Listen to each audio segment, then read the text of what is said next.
திருவாரூர் உலகத்திலே முதலில் தோன்றிய ஊர் என்று சான்றோர்கள் பாடக்கூடிய ஊர் திருவாரூர்.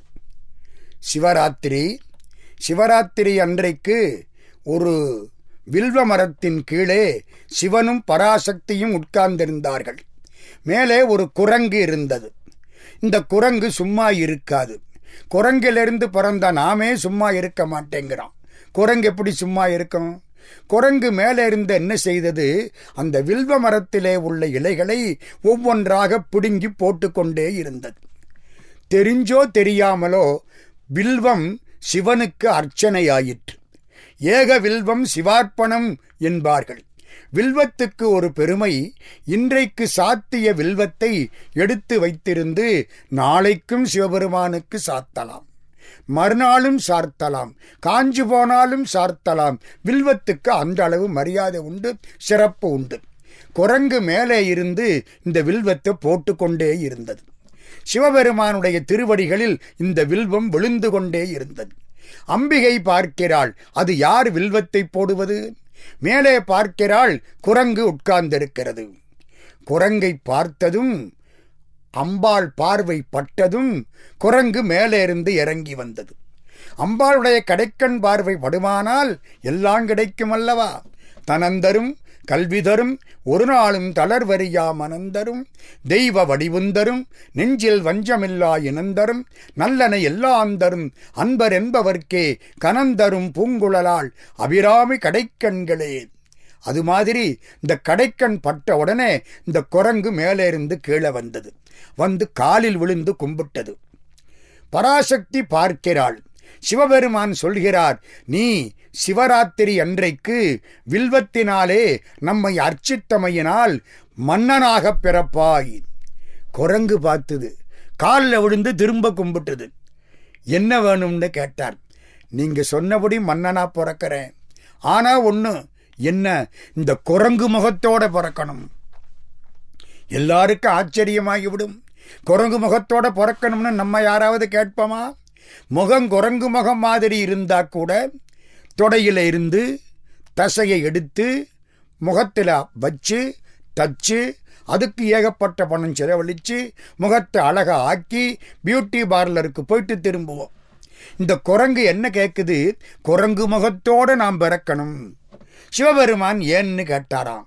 குரங்கு சொன்னது, அப்பத்தான் குரங்காயிருந்த நாம் சிவபெருமானுக்கு வில்வார்ச்சனை செய்தமையினாலே ராஜாவாக வந்தோம் அப்படின்னு என் பழைய ஜென்மம் எனக்கு ஞாபகத்தில் இருக்கும் முன்னுதான்.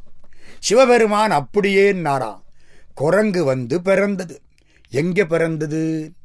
நம்ம திண்டுக்கல்லுக்கு பக்கத்தில் கரூர்னு ஒரு ஊர் இருக்கு. கரூரில் மன்னனாக பிறந்தது. குந்தம்ங்கிற ஒரு ஆயுதத்தோடு பிறந்தது. தமிழ்ல முசுன்னா குரங்குன்னு அர்த்தம். ஒரு பச்சிலைக்கு முசுமுசுக்கைன்னு பேரு. அதை எழுதினார்கள். முசுமுசுக்கையை கொண்டு வந்து சாப்பிட வேண்டும் என்று எழுத வேண்டியவர்கள் இருகுரங்கின் கையை நச்சு சாப்பிட வேண்டும் என்று எழுதினார்கள். இருகுரங்கின் கையின்னா என்ன அர்த்தம்? ரெண்டு குரங்கை கொண்டாந்து கையை நக்கணும்னு அர்த்தம் இல்லை. இருகுரங்கின் கை, குரங்குன்னா முசு, ரெண்டு முறை போட்டா முசு முசு, ஒரு கை சேர்த்தா முசு முசுக்கை. முசு முசுக்கை என்ற இலையை கொண்டு வந்து நச்சு சாப்பிட வேண்டும் என்பது அதன் பொருள். முசுன்னா குரங்கு, குந்தம்னா ஆயுதம். குரங்கு முகத்தோட குந்தம் என்ற ஆயுதத்தோடு பிறந்தமையினாலே இந்த சக்கரவர்த்திக்கு முசுகுந்த சக்கரவர்த்தின்னு பேர் வைத்தார்கள். முசுகுந்த சக்கரவர்த்தியை வெல்ல ஆள் கிடையாது. எல்லாரும் இவருக்கு அஞ்சினார்கள், பயந்தார்கள். தர்மவான், சிவபக்தர், மிகச்சிறந்த சான்றோர், அறத்தை காப்பாற்றக்கூடியவர், நடையில் நின்றுயர் நாயகன். தேவேந்திரன் ஒரு நாள் காலில் வந்து விழுந்தான். அசுரர்கள் தொல்லைப்படுத்துகிறார்கள், எங்களால் வெல்ல முடியவில்லை, நீங்க வந்து காப்பாற்ற வேண்டும். முசுகுந்தர் புறப்பட்டார், அசுரர்களை வென்றார், காப்பாற்றினார். தேவேந்திரனுக்கு ரொம்ப மகிழ்ச்சி. உங்களுக்கு என்ன வேணுமோ கேளுங்க தர்றேன்னா. இதான் ரொம்ப ஆபத்து. என்ன வேணுமோ கேளுங்க தர்றேன்னு சொல்லிவிட்டா அவர் கேட்டதை கொடுக்கணும். அவர் என்ன கேட்டார் தெரியுமா? காசு பணம் கேட்கல, அமிர்தத்தை கேட்கல, கற்பக மரத்தை கேட்கல, காமதேனுவை கேட்கல, உச்சைஸ்ரவச கேட்கல, ஐராவதத்தை கேட்கல, இந்திரனுடைய ராஜ்யத்தை கூட கேட்கல. ஒன்னே ஒன்று கேட்டார். என்ன கேட்டார்? நீ வச்சு வழிபாடு பண்ணக்கூடிய தியாகராஜ விக்கிரகத்தை கொடுன்னு கேட்டார். அது என்ன தியாகராஜ விக்கிரகம்? திருமால் தன் மார்பிலே வைத்து சிவபெருமானை வழிபட்டார். அந்த திருமேனி தியாகராஜ திருமேனி. சிவபெருமானுக்கு தியாகராஜான்னு பேரு. ஏன் அந்த பேரு? உலக மக்களை காப்பாற்றுவதற்காக தான் நஞ்சை உண்டமையினாலே, உலகத்திற்காக தியாகம் செய்தமையினாலே தியாகராஜான்னு அவருக்கு பேரு. இந்த தியாகராஜ விக்கிரகத்தை மடியில் வைத்துக் கொள்ளுங்கள் என்றார்கள். அவர் மனத்தில் வைத்துக் கொண்டார் திருமால். மனசில இருந்து தியாகராஜ மூர்த்தி மேலும் கீழுமாக மூச்சு விடுற பொழுதெல்லாம் மேலும் கீழுமாக ஆடிக்கொண்டிருப்பார். அஜபா நடனம்னு இதுக்கு பேரு, மேலும் கீழுமா ஆடுறது. இந்த மூர்த்தியை ரொம்ப நாள் வச்சு வழிபட்டார் மகாவிஷ்ணு. தேவேந்திரன் கேட்க தேவேந்திரன் கிட்ட கொடுத்தார். இந்த தியாகராஜ மூர்த்திக்கு உடம்பெல்லாம் மறைக்கப்பட்டிருக்கும், முகம் மட்டும்தான் தெரியும். கால் தெரியாது, கை தெரியாது, மார்பு தெரியாது, வயிறு தெரியாது, முகம் மட்டும்தான் தெரியும். மற்ற எல்லாம் ரகசியம். சிதம்பர ரகசியம் மாதிரி இது தியாகராஜ ரகசியம். முகம் மட்டும்தான் தெரியும். இந்த மூர்த்தியை கேட்டார் முசுகுந்த சக்கரவர்த்தி. பெரும்பாடாகிவிட்டது தேவேந்திரனுக்கு. வச்சு வழிபடக்கூடிய மூர்த்தியை யாரும் கொடுக்க மாட்டார்கள். என்ன செய்வது? எதை கேட்டாலும் தருகிறேன் அப்படின்னு சொல்லியாச்சே. யோசிச்சான். அதே மாதிரி 6 மூர்த்திகள் அவனா தயார் பண்ணனான். நமக்கு புரிகிறாப்புல சொல்லணும்னா ஒரிஜினல் 1, டூப்ளிகேட் 6, இப்படி சொன்னாதான் நமக்கு புரியும். ஆக மொத்தம் 7 தியாகராஜ மூர்த்திகள். 7 மூர்த்தியவும் வச்சான். முசுகுந்த சக்கரவர்த்திட்ட சொன்னா எது வேணுமோ எடுத்துக்கொள்ளுங்கள். முசுகுந்தர் பார்த்தார். 1 கேட்டான், 7 இருக்கு. எது ஒரிஜினல்? மூலமூர்த்தி எது? புரியல. பக்கத்திலே போனார். முதல் மூர்த்திக்கு பக்கத்திலே போனார். அவ்வளவுக்கு உடம்பிலே மாற்றம் ஏற்படவில்லை. 2வது மூர்த்தி, 3வது மூர்த்தி, 4வது மூர்த்தி, 5வது மூர்த்திக்கு பக்கத்திலே போகிறார். உடம்பு மயிர்கூச்செறிந்தது, சிலிர்த்தது, கண்களில் கண்ணீர் வந்தது. காந்தம் இரும்பை இழுத்து விட்டது. ஓ, இதுதான் மூலமூர்த்தி. அப்படியே அந்த தியாகராஜ பெருமானை கட்டி அணைத்து கொண்டார்.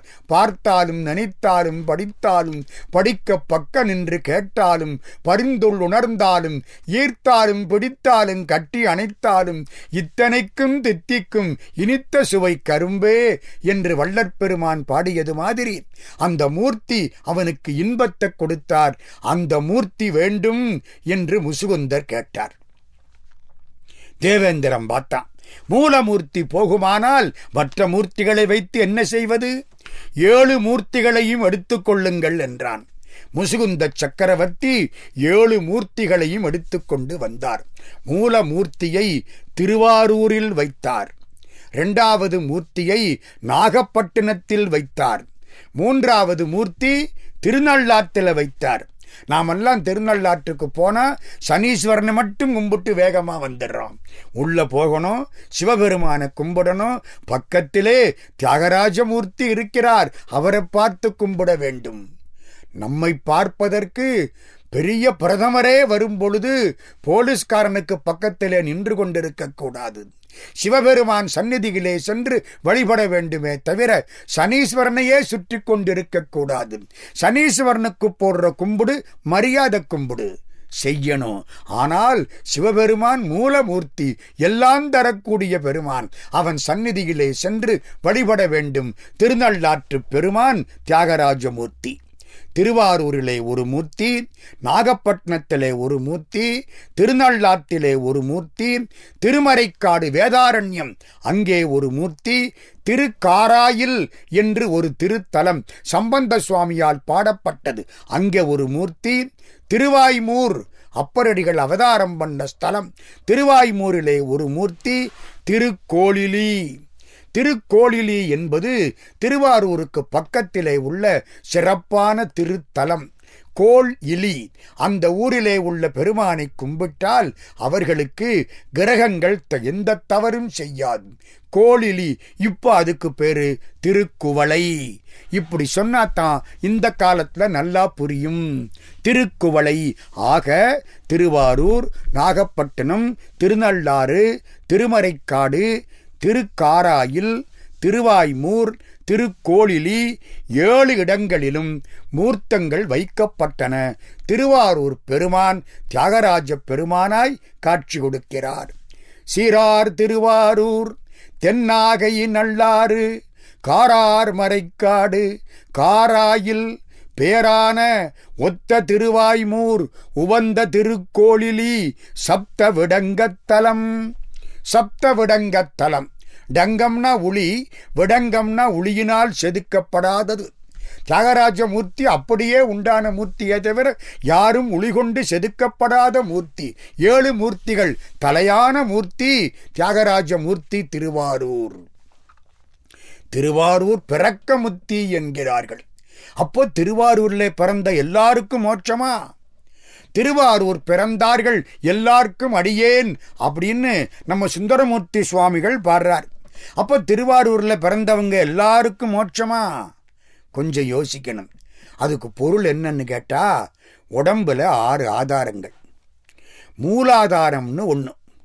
ஜலம் போகிற பாதைக்கு 1/2 இன்ச்சு கீழே, மலம் போகிற பாதைக்கு 1/2 இன்ச்சு மேலே. நம்ம முன்னால் பார்த்துருக்கிறோம். மூலாதாரம் முதல் பகுதி உடம்புல. அதுக்கும் மேலே வந்தால் சுவாதிஷ்டானம். அது ஜலம் போகிற பாதைக்கு நேர் பின்னால உள்ள புள்ளி. அதுக்கும் மேலே வந்தால் மணிபூரகம். அது கொப்பூளுக்கு நேர் பின்னால உள்ள முதுகுத்தண்டு புள்ளி. அதுக்கும் மேலே வந்தால் அநாகதம். அது இதயத்துக்கு நேர முதுகுத்தண்டில் உள்ள புள்ளி. அதுக்கு மேலே வந்தால் கழுத்து விசுத்தி, அதுக்கு நேர உள்ள புள்ளி. அதுக்கப்புறம் மேலே வந்தால் நம்முடைய புருவ மத்திய ஸ்தானம். அதற்கு ஆக்ஞாஸ்தானம்னு பேர். இந்த ஆக்ஞாஸ்தானத்துக்கு மேலே வந்துட்டால் பிரமரந்திர ஸ்தானம். உச்சந்தலையிலே குழந்தை பிறந்த உடனே நெழுநெழுன்னு தெரியுமே அந்த இடம். இதுக்கும் மேலே 12 அங்குலம் துவாதசாந்த தலம். இந்த உடம்புல மூலாதாரத்தில் ஒரு அக்கினி இருக்கு. இந்த அக்கினி எப்படி இருக்குன்னா, ஒரு பாம்பு தன்னுடைய தலையை கவிழ்த்து கொண்டு இருக்கிற மாதிரி இருக்கு. கோயிலில் சிவலிங்கத்துக்கு 5 தலை பாம்பை வச்சிருப்பாங்க மேலே. 5 தலை பாம்புக்குள்ள சிவலிங்கம் இருக்கும். நாகலிங்க பூவை பார்த்தா 5 தலை பாம்புக்கு கீழே சிவலிங்கம் இருக்கிறாப்புல தெரியும். இது நம்ம உடம்புல மூலாதாரத்தில் 5 தலை பாம்பு மாதிரி ஒரு அமைப்புல உள்ளே அக்கினி இருக்கிறது. இந்த அக்கினி மூலாதாரத்தில் இருக்கு. நம்ம பிராணாயாமம் பண்ணினால், பிராணாயாமம்னா என்ன? மூச்சு காற்றை முறைப்படி ஒழுங்குபடுத்துவது பிராணாயாமம். நம்ம மூச்சை இழுக்கிறோம், விட்டுறோம். ரொம்ப நேரத்துக்கு மூச்சை இழுத்து கொஞ்ச நேரத்துக்கு விட்டோம்னா மூச்சு மிஞ்சும். நம்ம அப்படி செய்யறது இல்லை. இழுக்கிறது கொஞ்சம், விடுறது ரொம்ப. 6 இன்ச்சுக்கு இழுத்து 8 இன்ச்சு விட்டோம்னா 2 இன்ச்சு நஷ்டம். காமத்தினாலும் கோபத்தினாலும் மூச்சு நட்டப்படும். நமக்கு நஷ்டம் ரொம்ப உண்டாகுது. அப்படி உண்டாக்காமல் மூச்சை கட்டுப்படுத்தி இழுக்கக்கூடிய மூச்சை அதிகமாக உள்ளே வைத்தால் அதுக்கு கும்பகம்னு பேர். 3 சொல்லுவாங்க. பூரகம், கும்பகம், ரேசகம் அப்படிம்பாங்க. மூச்சை இழுக்கிறது பூரகம், உள்ள வச்சுக்கிறது கும்பகம், வெளியில விடுறது ரேசகம். இப்போ வலது மூக்கை மூடிக்கிட்டு இடது மூக்கு வழியா மூச்சை நல்லா இழுக்கிறோம். இழுத்து 2 மூக்கையும் பிடிச்சுக்கிறோம், உள்ள வச்சிருக்கோம். இப்பதான் கஷ்டமா இருக்கும். மூச்சு இங்க ஓடும் அங்க ஓடும், எப்படியாவது வெளியில வந்துட்டா தேவையில்லையான்னு இருக்கும். நமக்கு கண்ணு மொழி வெளியில வர்றாப்புல ஆயிடும்.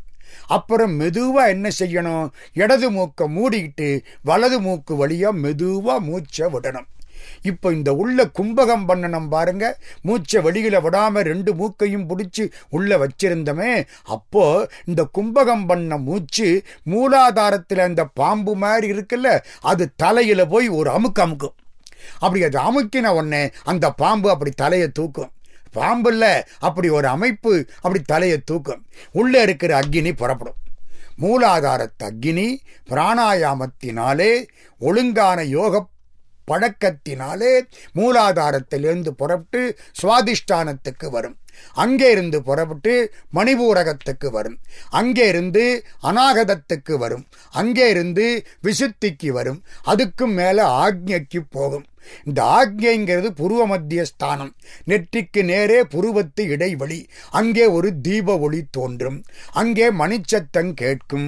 அங்கே அமுதம் அற்புதமாய் கொட்டும். இந்த அமுதம் உடம்புல பாஞ்சு மூலாதாரத்தில் பாஞ்சா 72,000 நாடிகள்லையும் சேர்ந்து அந்த உடம்புக்கு அழிவு கிடையாது, அப்படியே இருக்கும். இருந்தேனி காயத்தே எண்ணிலி கோடி அப்படிங்கிறார் திருமூலர். இவ்வளவு எதுக்காக சொன்னேன் தெரியுமா? இந்த மூலாதாரத்துக்குத்தான் திருவாரூர்னு பேர், சுவாதிஷ்டானத்துக்கு திருவானைக்காவல்னு பேர், கொப்பூலுக்கு நேர உள்ள மணிபூரகத்துக்கு திருவண்ணாமலைன்னு பேர், அநாகதத்துக்கு பின்னாலே இருக்கிற அந்த ஸ்தானத்துக்கு தில்லைன்னு பேர், நெஞ்சுக்கு பின்னால இருக்குல்ல அநாகதம், அது தில்லைன்னு பேர். இந்த கழுத்துக்கு நேர் பின்னால அந்த புள்ளி விசுத்தி, அது திருக்காலத்தி. புருவ மத்திய ஸ்தானம் காசி. மேலே இருக்கிற பிரமரந்திர ஸ்தான உச்சந்தல கைலாசம். அதுக்கும் மேலே 12 அங்குலம் மதுரை மீனாட்சி. இந்த மூலாதாரத்து அக்கினி மூலாதாரத்திலிருந்து புறப்பட்டாத்தானே இவ்வளவு தூரம் வர முடியும். மூலாதாரத்தின் மூண்டெழு கனலை காலால் எழுப்பும் கருத்தறிவித்தே எங்கே வருது? நம்ம விநாயகப் பெருமானை பற்றி ஔவையார் பாடிய விநாயகர் அகவல்ல வருது. மூலாதாரத்தின் மூண்டெழு கனலை காலால், காலால்னா காற்றால்னு அர்த்தம். இந்த மூலாதாரத்துக்கு திருவாரூர்னு பேர். அங்க இந்த அக்கினி கிளம்ப ஆரம்பிச்சுட்டுனா இந்த ஆளு பிறந்துட்டான்னு அர்த்தம். பிறப்பது என்றால் செயல்படுவதற்காக தோன்றுவது, செயல்படாமல் இருப்பது இறப்பது. ஏதாச்சும் செஞ்சுக்கிட்டே இருக்கணும், அடிச்சுக்கிட்டே இருந்தாத்தான் காத்து, இல்லைன்னா அது காற்று இல்லை. பெஞ்சுக்கிட்டே இருந்தாச்சும் மழை, இல்லைன்னா அது மழை இல்லை. ஒரு நல்ல செயல் செய்து கொண்டே இருந்தால்தான் அவன் மனுஷன், இல்லாட்டி மனுஷன் இல்லை. கெட்ட செயல் செய்தால் விலங்குன்னு அர்த்தம். ஏதோ ஒரு செயல்பாடு இருக்க வேண்டும். இந்த மூச்சு காற்று அழுத்தின உடனே மூலாதாரத்து அக்கினி புறப்படுது பாருங்க, அதைத்தான் பிறத்தல்னு சொல்கிறார்கள்.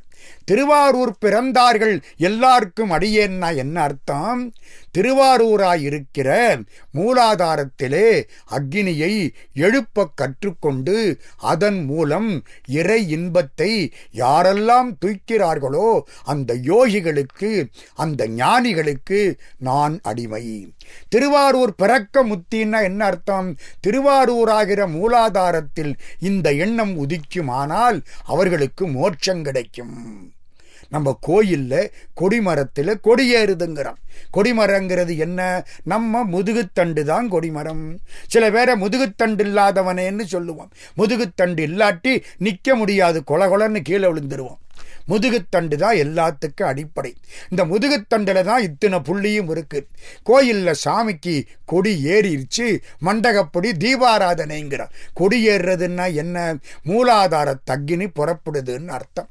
ஒவ்வொரு இடத்துலையும் தங்குது பாருங்க, அதுக்குத்தான் மண்டகப்படின்னு பேர். அங்கங்க தீபாராதனை ஆகுது பாருங்க, அது என்ன? புருவ மத்திய ஸ்தானத்திலே தெரிகிற தீபாராதனை. புருவ மத்திய ஸ்தானத்திலே அமுதம் சொட்டும், அதுதான் கோயில்ல வாங்குற பிரசாதம். அப்போ உடம்புக்கு உள்ளே இருக்கிறது வெளியில. இது நம்ம உடம்புங்கிறது நடமாடும் கோயில், வெளியில இருக்கிறது படமாடும் கோயில். அப்போ திருவாரூர் பிறந்தார்கள்னா என்ன அர்த்தம்? மூலாதாரத்து அக்கினியை யார் எழுப்புகிறார்களோ அவர்களுக்கு மோட்சம்னு அர்த்தம். கைலாசத்துக்கு போனா கைலாச காட்சி அற்புதமா தெரியும். மானசரோவர் தீர்த்தத்தில் குளிக்கிறோம். அது 135 கிலோமீட்டர் சுற்றளவு. அருமையான தண்ணீர். கங்கை முதற்கொண்டு அதிலேதான் கீழே உற்பத்தியாகிறது என்று சான்றோர்கள் பேசுகிறார்கள். ராத்திரி 2 மணிக்கு மானசரோவர்ல மேலே இருந்து தேவர்கள் வழிபாடு செய்கிறார்கள் என்று சொல்கிற மாதிரி நட்சத்திரங்கள் விழும். இந்த மானசரோவரை தாண்டி ஒரு 50 கிலோமீட்டர் போனோம்னா தார்ச்சன்னு ஒரு பகுதி வரும். டார்ச்சன்ல இருந்து பார்த்தா கைலாசம் அற்புதமா தெரியும். மானசரோவரில் இருந்தும் தெரியும். மேகம் மறைக்காவிட்டால் டார்ச்சன்ல இருந்தும் தெரியும். டார்ச்சன்ல கொஞ்சம் பக்கத்துல தெரியும். அங்க இருந்து இன்னும் கொஞ்ச தூரம் உள்ள போனோம்னா அஷ்டபர்வதம் வாங்க, அங்க இன்னும் பக்கத்துல தெரியும். வடக்கு முகமா பார்த்தா நந்தி முதற்கொண்டு சிவலிங்கத்துக்கு கீழே உள்ள ஆவுடை முதற்கொண்டு சுமார் 12 கிலோமீட்டர் தூரத்துக்கு அற்புதமா தெரியும். அப்படி பார்க்கிற பொழுது அந்த இடத்திலே கைலாசம் எப்படி தெரியும்? சில பேர் பார்வைக்கு சிவலிங்கம் மாதிரி தெரியும். சில பேர் அப்படி வேற பக்கத்தில் நின்று பார்த்தா திருவாரூர் தேர் மாதிரி தெரியும்.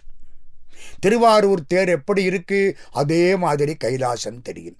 இன்னொரு மூலையிலிருந்து பார்த்தா சிதம்பரத்திலே பொன்னம்பலத்திலே தங்கம் வேய்ந்தார்களே அது மாதிரி தெரியும். இன்னொரு பக்கத்திலே இருந்து பார்த்தா 3 விபூதி பட்ட தெரியும். வேற பக்கத்திலே இருந்து பார்த்தால் முகம், மூக்கு, வாய் இதெல்லாம் தெரியும். 8 பக்கத்திலையும் பார்க்க முடியாது. ஒவ்வொரு பக்கம் ஒவ்வொரு மாதிரி தெரியும். திருவாரூர் தேர் என்பது கைலாசத்தை பார்த்து அமைக்கப்பட்ட அமைப்பு. திருவாரூருக்கு சிறப்பு. திருவாரூர் தேரழகு. மண் திருத்தலம் திருவாரூர். 5 பூதங்களும் 5 திருத்தலங்கள்.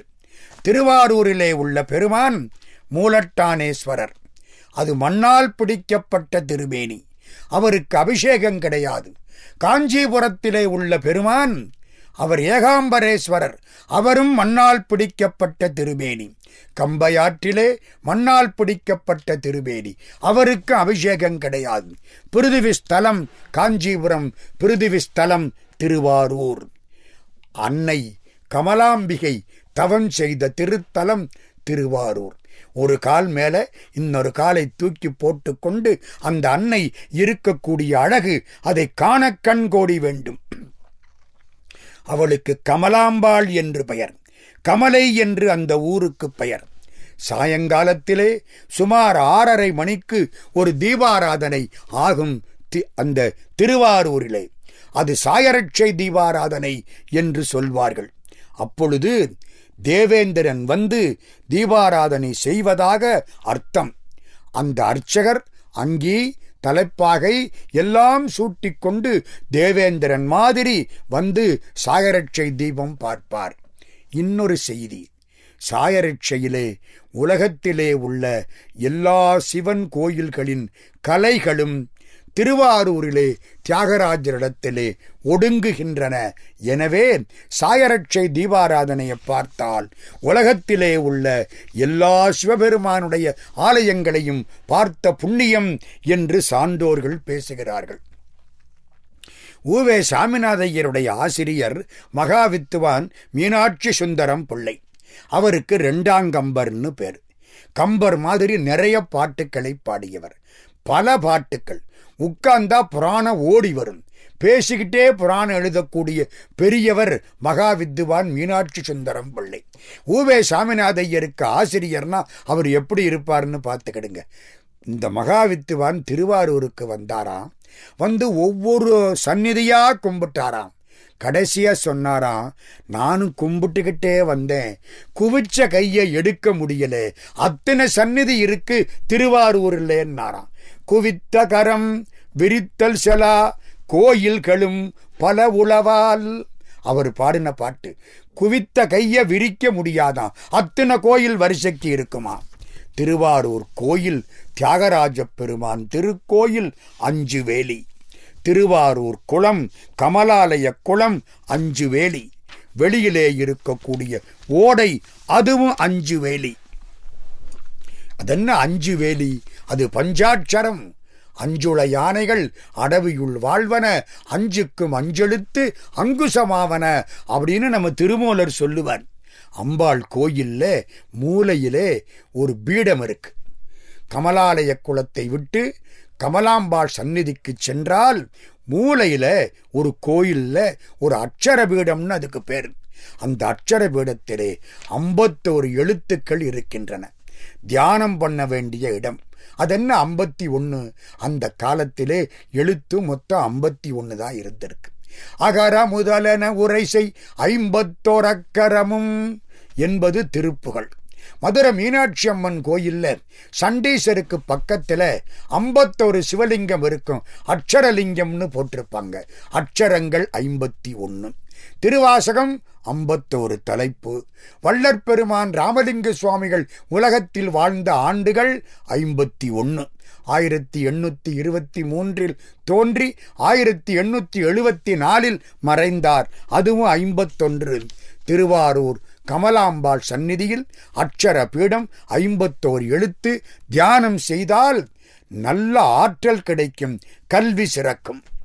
திருவாரூரிலே ஒரு தேவாசிரியன் மண்டபம். அங்கேதான் நம்முடைய பெரிய புராணத்துக்கு வித்தாயிருக்கக்கூடிய திருத்தொண்ட தொகை தொடங்கிற்று. தில்லையிலே இருக்கக்கூடிய பெருமானும் திருவாரூரிலே இருக்கக்கூடிய பெருமானும் ஆடக்கூடிய பெருமான்கள். இதுவும் நடனம், அதுவும் நடனம். சிதம்பரம் பொன்னம்பலம், திருவாரூர் பூ அம்பலம். சிதம்பரம் நின்றபடி ஆடும் நடனம், திருவாரூர் இருந்தபடி ஆடும் நடனம். சிதம்பரம் பக்கவாட்டில் நடனம், திருவாரூர் மேலும் கீழுமாக நடனம். இந்த ரெண்டுக்கும் அவ்வளவு சம்பந்தம் உண்டு. தில்லையிலே பெருமான் ஆடுகிறார். இந்த பெருமான் கைலாசத்திலே சிவபெருமானாக இருக்கிறார். ஒரு நாள் சிவபெருமான் தன்னை கண்ணாடியில் பார்த்து கொண்டார். இந்த கண்ணாடியில பார்த்தா என்ன தெரியும்? நமக்குள்ள என்ன இருக்கோ அது தெரியும். சிவபெருமான் கண்ணாடியில பார்த்தா அவர் உடம்பு அப்படியே தெரிஞ்சுது. இங்கே வான்னு கூப்பிட்டாராம். கண்ணாடிக்குள்ள இருந்து அவரை மாதிரி ஒரு உருவம் வந்தது. அப்ப என்ன தெரியுது? இந்த ரெண்டு ஒன்று தானே. இவர் தானே அவர், அவர் தானே இவர். அழைத்த உடனே உட்கார சொன்னார். சுந்தரான்னு கூப்பிட்டாராம். அந்த உருவம் எப்படி இருந்ததா? ரொம்ப சுந்தரமா இருந்துச்சான். சுந்தரம்னா அழகுன்னு அர்த்தம். சுந்தரகாண்டம்னா சீதையின் அழகு, ராமன் அழகு, ஆஞ்சநேயன் அழகு, கம்பன் கவிதையின் அழகு எல்லாம் தெரியக்கூடிய காண்டம்னு அர்த்தம். இப்போ சுந்தரான்னு கூப்பிட்டாராம். வந்தார் இவர். பக்கத்தில் உட்காருன்ட்டார். சிவபெருமானுக்கு பக்கத்திலே அவர் கண்ணாடியில் கண்ட அந்த திரு உருவம் உட்கார்ந்தது. சுந்தரனுக்கு என்ன வேலை? வந்தவங்களுக்கெல்லாம் விபூதி கொடு. பூதின்னா செல்வம், விபூதின்னா ஈடு இணையில்லாத செல்வம். கிரகம்னா வீடு, விக்கிரகம்னா ஈடு இணையில்லாத வீடு. நாயகன்னா தலைவன், விநாயகன்னா ஈடு இணையில்லாத தலைவன். பூதிக்கு விபூதின்னு ஏன் பேர் கொடுத்தான்? ஈடு இணையில்லாத செல்வம். சாகுற பொழுது எல்லாத்தையும் எடுத்துக்குவான். கழுத்துல தங்கத்துல ஏதாச்சும் சங்கிலி போட்டிருந்தா எடுத்து வச்சிருவான். பல்லு தங்கத்துல இருந்தா தட்டி எடுத்துருவான். உடுத்தி இருக்கிற வேட்டி நல்லா இருந்தா கூட உறிஞ்சுக்கிடுவான். ஆனால் நெத்தி நிறைய திருநீற்ற பூசி அனுப்பிச்சிருவான். நம்ம கூட வரக்கூடிய ஒரே செல்வம் திருநீரு, விபூதின்னு பேர் கொடுத்தாங்க. வர்றவங்களுக்கெல்லாம் திருநீர் கொடு. இதான் நம்ம சுந்தரனுக்கு வேலை. தேவர்களும் அசுரர்களும் பார்க்கடலை கடைந்தார்கள். முதலிலே அஷ்டமி அன்றைக்கு நஞ்சு வெளிப்பட்டது. எல்லோரும் அஞ்சினார்கள். அந்த காற்றுக்கு பயந்தார்கள். தேவர்களெல்லாம் ஓடினார்கள். யார் காப்பாற்றுவாரோ அவர் காலில் போய் விழுந்தார்கள். அவருக்கு பெயர் சிவபெருமான். சிவபெருமான் என்ன செய்தார்? உலகத்தையெல்லாம் பயமுறுத்திய நஞ்சை கொண்டு வருமாறு சுந்தரனிடம் வேலையை ஒப்படைத்தார். சுந்தரா, நஞ்சை எடுத்து கொண்டு வா. சுந்தரர் போனார். நஞ்சை திரட்டினார். ஒரு கையளவு, நம்ம நாவல் பழம்னு சொல்றோம்ல, நவ்வா பழம், அது மாதிரி திரட்டி கையில கொண்டு வந்துட்டார். அது எவ்வளவு ஆற்றல் வாய்ந்த நஞ்சு இவர் கைக்கு அடங்கிற்று. அதை வாங்கினார் சிவபெருமான். உட்கொண்டார். அம்பாள் பராசக்தி பார்த்தாள். சிவனுக்கு வெளியில இருக்கிற உடம்பு, வெளியில இருக்கிற உலகம், உள்ளுடம்புக்குள்ளே இருக்கிற உலகம் ரெண்டு அழியக்கூடாதே. நஞ்ச கழுத்திலே கையை வைத்தாள். நஞ்சு கழுத்தில் தங்கிவிட்டது. சிவபெருமான் நஞ்சு கண்டத்து அடக்கிய நம்பனாக மாறினார். பயக்கண்டும் நஞ்சுண்டு அமைவர் என்ற பாட்டுக்கு எடுத்துக்காட்டாக மாறினார். கழுத்திலே அம்பாள் கையை வைத்தாள். நஞ்சு அமுதமாக மாறிவிட்டது. யார் சொல்றா? நம்ம அபிராமி அந்தாதியில அபிராமி பட்டர் சொல்றார். அருந்திய நஞ்சு அமுதாக்கிய அம்பிகை அம்புயமேல் திருந்திய சுந்தரி அந்தரி பாதம் என் சென்னியதே. இதெல்லாம் எங்கே? கைலாசத்தில். இப்போ அடுத்த காட்சி, சிவபெருமான் பக்கத்திலே இருக்கிற சுந்தரனை பார்க்கிறார். இவன் மூலம் சில செயல்களை நிறைவேற்ற வேண்டும். என்னென்ன செயல்? எல்லாரும் சொல்றாங்க, பெருமாளை கும்பிட்டா பணங்காசு கிடைக்கும், சிவபெருமானை கும்பிட்டா திருநீரு தான் கொடுப்பார். அவர் இருக்கிறதே சுடுகாடு, அதைத்தானே கொடுப்பார். ஆடுறது பேயோட, இவர்கிட்ட என்னத்தை வாங்க முடியும் அப்படின்னு சில பேர் நினைக்கிறார்கள். சில பேர் நினைக்கிறார்கள் சிவபெருமான் ரொம்ப மரியாதையா கும்பிடத்தக்க தெய்வம், கும்பிட்டு ஒதுங்கி போயிடணும், நம்ம துன்பங்களை எல்லாம் நம்ம கூடவே இருந்து பக்கத்தில் இருந்து நண்பனாக இருந்து நம்ம திட்டுனாலும் வாங்கிக்கிட்டு எல்லாத்தையும் ஒழுங்கு பண்ணி கொடுக்க மாட்டார் அப்படின்னு நினைக்கிறாங்க. இதெல்லாம் மாற்றணும்.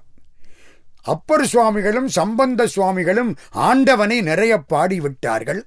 ஆனால் அடியார்களை நிறைய பாடல. சண்டீசரை பாடுவார்கள், கண்ணப்பரை பாடுவார்கள், தண்டியடிகளை பாடுவார்கள், சிறுத்தொண்டரை பாடுவார்கள், சில இடங்களில் பாடுவார்கள். நிறைய பாடணும், நம்ம அடியார்களை பாடணும். அதுக்கு யாரையாவது அனுப்பணும். யாரை அனுப்பலாம்? நம்ம சுந்தரனை அனுப்பலாம். சிவபெருமான் தீர்மானித்து விட்டார். சுந்தரான்னார், என்ன போய் பூ எடுத்துக்கிட்டு வா. சுந்தரமூர்த்தி சுவாமிகள் மலர் எடுக்க நந்தவனத்துக்கு வந்தார். கைலாசத்தில் மலர் கொய்கிறார். எதிர்த்தாப்புல பார்த்தார். பார்வை கொஞ்சம் ஓடிற்று. 2 அழகான பெண்கள், பார்வதியின் சேடி பெண்கள். ஒருத்தி பேரு அனிந்திதை, இன்னொருத்தி பேரு கமலினி. 2 பேரும் இவரை பார்க்க, இவர் அவர்களை பார்க்க. அண்ணலும் நோக்கினான், அவர்களும் நோக்கினார். அவ்வளவுதான், மனசை இழுத்துட்டார். திரும்ப வந்துட்டார். ஆசை வந்துருச்சு. ஆசை அருமின்கள், ஆசை அருமின்கள், ஈசனோடு ஆயினும் ஆசை அருமின்கள். ஆசைப்படப்பட ஆய்வரும் துன்பங்கள், ஆசை விட விட ஆனந்தமாமே என்பது திருமந்திரம். ஆசை வந்தா பிறவி உண்டு. இவர் ஆசைப்பட்டுட்டார். எங்கே ஆசைப்பட்டார் தெரியுமா? மன்மதனை எரிச்ச கைலாசத்தில் ஆசைப்பட்டார். அது எப்படி மன்மதனை எரிச்ச இடத்துல ஆசை வரும்? இவர் காரணம் அல்ல, ஆசையை உண்டாக்கின நம்ம சிவபெருமான் காரணம். லேசா உண்டாக்கி விட்டார். ஓடி வந்தார். என்ன பார்த்தியான்னு கேட்டார் சிவபெருமான். பார்த்தேன். என்ன நினைச்சேன்? மறைக்க முடியலை. கல்யாணம் பண்ணிக்க நினைச்சே. அப்படியா? பூமியில் போய் பிறப்பாயாக, அவர்களோடு கொஞ்ச காலம் வாழ்ந்து விட்டு வா. பெருமானே, என்னை தடுத்தாட்கொள்ள வேண்டுமே. பூமியில இருந்தா அதுவே சுகம்னு ரொம்ப பேர் இங்கே தங்கிடுவான். சாக்கடைகளை கிடக்கிற பன்றிக்கு சாக்கடை இனிப்பாவது போல பூமியில் இருக்கிற மனுஷனுக்கு இந்த பூமி இனிப்பாகிறது, இங்கேயே தங்கிடுவான். என்னை தடுத்தாட்கொள்ள வேண்டும். கவலைப்படாதே, உரிய காலத்தில் தடுத்தாட்கொள்ளுவோம் என்றார் சிவபெருமான். நம்ம அந்த சுந்தரர் விஷத்தை கொண்டு வந்தமையினாலே ஆலால சுந்தரர்னு அவருக்கு பேரு. அவர் இங்கே வந்து திருநாவலூரிலே சடையனாருக்கும் இசைஞானியாருக்கும் குழந்தையாக 30 திருமேனி தீண்டக்கூடிய சிவாச்சாரியார்களுடைய வம்சத்திலே பிறந்தார். குழந்தை வளர்ந்தது. 5 வயசு. அந்த ஊர் ராஜா அந்த பக்கம் போனார். குழந்தைய பார்த்தார். ரொம்ப அழகா இருக்கு, நான் வளர்க்கிறேன்னார். குழந்தைய கொண்டு போய் வளர்த்தார். 12 ஆண்டுகள் ஆயின. குழந்தைக்கு ஒரு பக்கம் மன்னவர் திரு, ஒரு பக்கம் வைதிக திரு. பிறவியினாலே அந்தன கோலம், வளர்த்தமையினாலே மன்னவர் கோலம். இந்த பிள்ளைக்கு 12 வயசுல கல்யாணம் பண்ண ஏற்பாடு பண்ணாங்க. அந்த காலத்தில் 12 வயசுல கல்யாணம் பண்ற பழக்கம். கல்யாணம் பண்ண ஏற்பாடு பண்றாங்க. புத்தூர் சடங்கவி சிவாச்சாரியாருடைய பொண்ணு. அந்த பொண்ணை கொண்டு வந்து கல்யாணத்துக்கு ஏற்பாடாயிடுச்சு. பிள்ளை நல்ல மனக்கோலத்தோட உட்கார்ந்துருக்கு. அங்கே இருந்து ஒரு கிழவனார் வந்தார். கிழவனார்னா வயசு என்ன இருக்கும்? 1,00,000 வருஷம் இருக்குமா? இல்லை, அதெல்லாம் சர்வ சாதாரணம். கோடி வருஷம் இருக்குமா? இல்லை, அதை விட அதிகம். எவ்வளவு வயசு தெரியாது. ஏன்? பிறந்தா தானே தெரியும். அந்த ஆளுக்கு பிறவியே கிடையாது. டேட் ஆஃப் பர்த் இருந்தா டேட் ஆஃப் டெத்து உண்டு. அது இல்லைன்னா இதுவும் இல்லை. இந்த ஆளுக்கு ரெண்டும் இல்லை. பிறவி கிடையாது, சாவும் கிடையாது, அப்பா அம்மா கிடையாது, ஜாதி கிடையாது. பிறவா யாக்கை பெரியோன் சிவபெருமான். அங்கிருந்து ஒரு அந்தன கோலத்தில் கிழவனாரா வந்தார். கிழவனார்னா எப்படி? பழுத்த பழமா வரார். கிருபானந்த வாரியார் சாமி அழகா சொல்லுவார், பழுத்த பழம்தான் இனிக்கும். வயசாக வயசாக அன்பும் கருணையும் இரக்கமும் பக்தியும் பண்பாடும் அதிகரிக்கும். அதனால தான் பெரியவங்க காலில் விழுந்து கும்பிடுறோம். பெரியவங்க பழுத்த பழத்துக்கு சமானம் அப்படின்னு ஒரு ஊரில் வாரியார் சாமி பிரசங்கம் பண்ணார். இந்த முன்னால் உட்காந்து ஒரு பைய கேட்டுக்கிட்டே இருந்தான். எந்திரிச்சான். ஐயான்னா என்னடான்னார். எங்கள் தாத்தா ஒருத்தர் இருக்கார், வயசு 80. எப்போ பார்த்தாலும் சிடு சிடுன்னுக்கிட்டு இருக்கார். முகத்தில் அப்பளத்தை போட்டால் பொரியும். மோசமான ஆள், திட்டிக்கிட்டே இருக்கார். நீங்கள் என்னமோ பக்குவம் வரும், பண்பாடு வரும், பக்தி வருமுன்னீங்களே, அவருக்கு கோபந்தான் வருது, ஏன் இப்படி? சாமி அழகா பதில் சொன்னார், பழுக்கணும். உங்கள் தாத்தா பழுத்த பழம் இல்லை, வெம்பி போன பழம். அப்போ என்ன தெரியுது? நம்ம வெம்பி போகக்கூடாது, பழுத்த பழமாக இருக்கணும். சுந்தரனை தேடி வந்த அந்த ஆள் எப்படி வந்தார்? மொய்த்து வளர் பேரழகு மூத்த வடிவேயோ, அத்தகைய மூப்பெனும் அதன் வடிவமேயோ என்று சேக்கிழார் சொல்லுகிறார். அப்படி பழுத்த பழமா வந்தார் நம்ம சுந்தரர். இப்போ இங்கே அவருக்கு பேரு ஆரூரன்னு பேரு. அங்க அப்பா அம்மா வச்ச பேரு ஆரூரன். ஆரூரன்னா என்ன? திருவாரூரன். ஏன் அந்த பேரு வச்சாங்க? அவங்க அம்மாவுடைய அப்பா அந்த ஊர்ல இருந்தவர். அவங்க பாட்டனார் ஊரு திருவாரூர். அவங்க அம்மாவுடைய அப்பாவுக்கு ஆரூரன்னு பேரு. அதை பிள்ளைக்கு பேரனுக்கு வச்சாங்க, ஆரூரன்னு பேர்.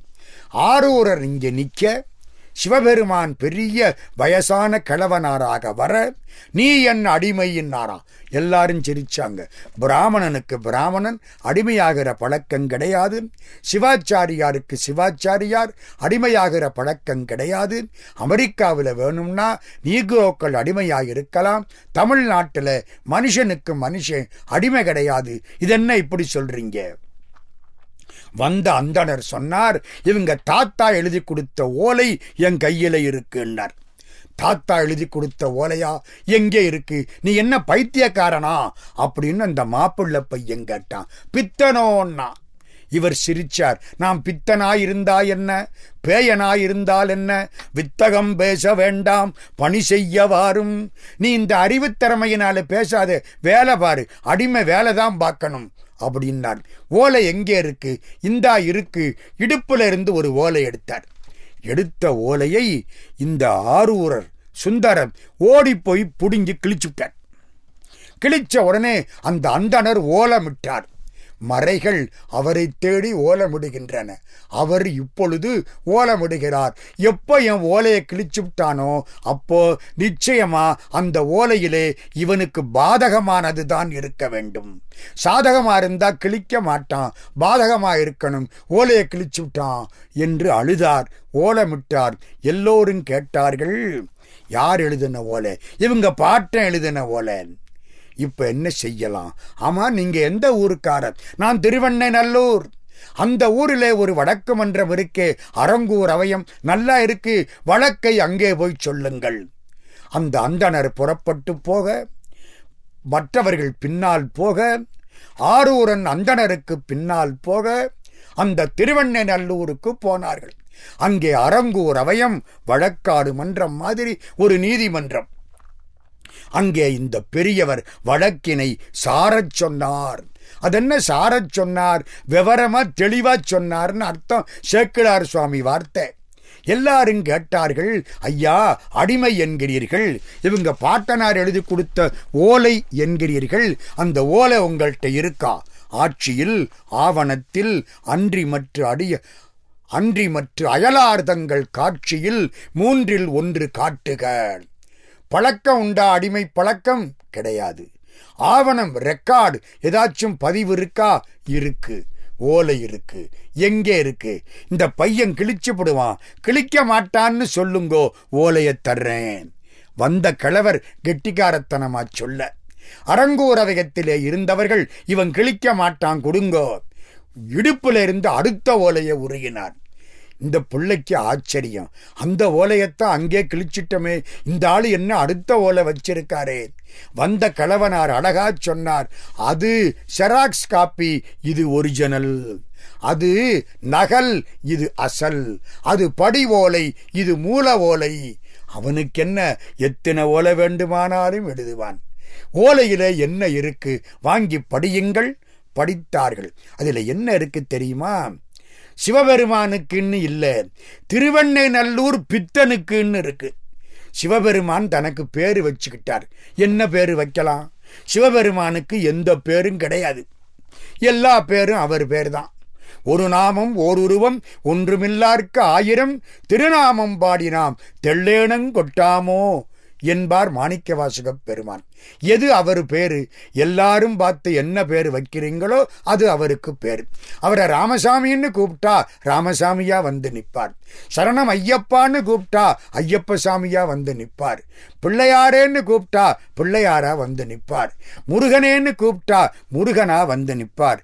கருப்பண்ண சாமின்னு கூப்பிட்டா கருப்பண்ண சாமியா வந்து நிற்பார். இல்லைன்னு சொல்லிவிட்டா இல்லைன்ட்டு போயிடுவார். எல்லாம் நம்மள்கிட்ட தானே இருக்கு. பெருமான் என்ன பேரு வச்சான் தெரியுமா? வெண்ணநல்லூர் பித்தனுக்குன்னு எழுதினான். ஏன்? இந்த பிள்ளை இப்போ பைத்தியக்காரான்னு கூப்பிட்டான்ல, இவன் எனக்கு வச்ச பேரு பித்தன் தானே. என் பிள்ளை என்ன பேர்ல கூப்பிடுறானோ அதானே என் பேரு, எனக்குன்னு பேர் கிடையாது. வெண்ணநல்லூர் பித்தனுக்கு வழி வழி அடிமை. கையெழுத்து யாரு போட்டிருக்கா தெரியுமா? இவங்க பாட்டனார். இதற்கு இவை இங்கு என் எழுத்து, நான் நல்ல ஞாபக சக்தியோடு எழுதி கொடுத்தது, நாங்கள் வழி வழி அடிமை. ஒரே ஆச்சரியம். கையெழுத்தை பார்த்த உடனே இந்த கையெழுத்து இவங்க பாட்டனார் கையெழுத்தா? இருந்த நீதிபதி கேட்டார்.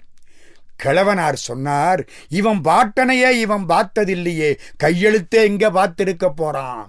அதனாலே அரங்கூர் அவயத்திலே இவங்க பாட்டனாருடைய பழைய கையெழுத்து பிரதி என்னமாவது இருந்தா, பழைய பதிவு ஆவணங்கள் இருந்தா எடுத்து பாருங்கோ. அந்த காலத்திலே உடனே போய் ஆவணத்தை எடுத்து பார்த்து கையெழுத்து சரிதான்னு சொல்லிவிட்டாங்க. நம்ம காலத்தில் தேடப்போனா, நம்ம தேட ஆரம்பிச்சா நம்ம பேரங்காலத்தில் தான் ஆவணம் கிடைக்கும். இது நம்ம தலையெழுத்து. பழைய காலத்திலே உடனே அந்த ஆவணத்தை எடுத்து பார்த்தார்கள். கையெழுத்து சரியா இருக்கிறது, இது உன் பாட்டன் கையெழுத்து, நீ அடிமை. எல்லாரும் கேட்டாங்க கிழவனாரை பார்த்து, உங்களை நாங்க பார்த்ததே இல்லையே, உங்க வீடு இந்த ஊர்ல எங்கே இருக்கு? நம்ம வீடு தான் இந்த ஊர்ல பெரிய வீடுன்னாரு. எங்கே என்றார்கள். பெருமான் முன்னால் போக, ஆரூரன் பின்னால் போக, ஊர் பெருமக்கள் அதற்கு பின்னால் போக, திருவருள்துறை கோயிலுக்குள்ளே போனார், மறைந்து விட்டார். ஆரூரனுக்கு புரிந்தது, வந்தது பெருமான் என்று. கன்றுக்குட்டி தாய்ப்பசுவை பார்த்து கதறுவது போலே கதறினார், அழுதார். எம்பெருமானே, உன்னை திட்டிவிட்டேனே என்று கலங்கினார், வருந்தினார். பெருமான் சொன்னான், கவலைப்படாதே, நம்மை பாடு. மற்று நீ வன்மை பேசி வன்றொண்டன் என்னும் நாமம் பெற்றனை. நம்மளை திட்டியிருக்கேப்பா, பித்தான்னு சொல்லியிருக்கே, உனக்கு வந்தொண்டன்னு பேரு. பல பேர் மென் தொண்டர்கள், நீ கொஞ்சம் வந்தொண்டன். மற்ற நீ வன்மை பேசி வன்றொண்டன் என்னும் நாமம் பெற்றனை, நமக்கும் அன்பில் பெருகிய சிறப்பின் மிக்க அர்ச்சனை பாட்டேயாகும். எது அர்ச்சனை? நீ தமிழால் பாடு, அதுதான் நமக்கு அர்ச்சனை. அர்ச்சனை பாட்டேயாகும். ஆதலால் மண்மேல் நம்மை சொற்றமிழ் பாடுகின்றார், தூமரை பாடும் வாயார். வேதங்கள் இவரை பாடுகின்றன. இவர் நீ என்ன தமிழால பாடு என்று சுந்தரிடத்திலே கேட்கிறார். குன்றக்குடி அடிகளார் தெய்வசிகாமணி பெருமான் அழகா சொல்லுவார்.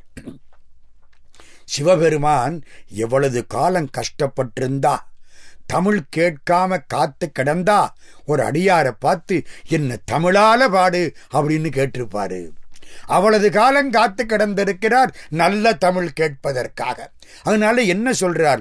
மற்ற நீ வன்மை பேசி வன்றொண்டன் என்னும் நாமம் பெற்றனை நமக்கும் அன்பில் பெருகிய சிறப்பின் மிக்க அர்ச்சனை பாட்டேயாகும் ஆதலால் மண்மேல் நம்மை சொற்றமிழ் பாடுகின்றார் தூமரை பாடும் வாயார். சொற்றமிழ் பாடுக, நம்ம தமிழால பாடு. பெருமானே, எனக்கு பாட வரலையே, நான் எப்படி பாடுறது? என்னமோ சொல்லி என்ன கூப்பிட்டியே, அப்படி பாடு. மன்னிச்சுக்கிடுங்கோ, தெரியாம சொல்லிட்டேன். பைத்தியக்காரா, பித்தான்னு சொன்னேன், தப்புத்தான். தப்புல்ல, அது தமிழுக்கு தொடக்கம். பித்தா என்று பாடு. சிவபெருமான் பித்தா என்று அடியெடுத்து கொடுத்தான்.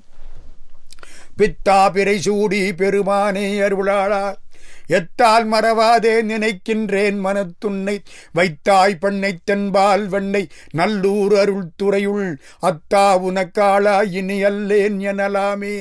திருப்பாட்டு அற்புதமாய் தொடங்கிற்று.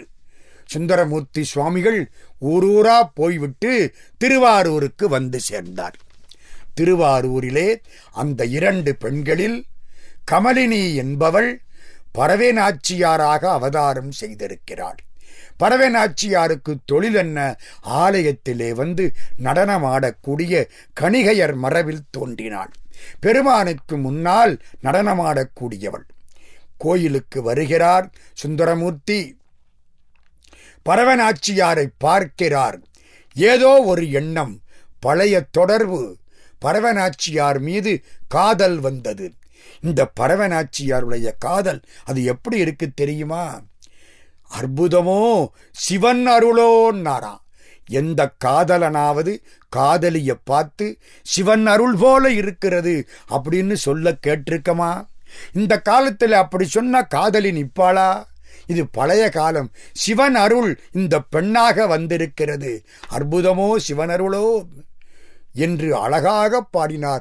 கற்பகத்தின் பூங்கொம்போ காமந்தன் பெருவாழ்வோ என்று கேட்டவர் அற்புதமோ சிவனருளோ என்று இருக்க, அந்த பெண் பறவை இருக்கிறாளே, அவள் சுந்தரமூர்த்தியை பார்த்து இவர் யார் தெரியுமா?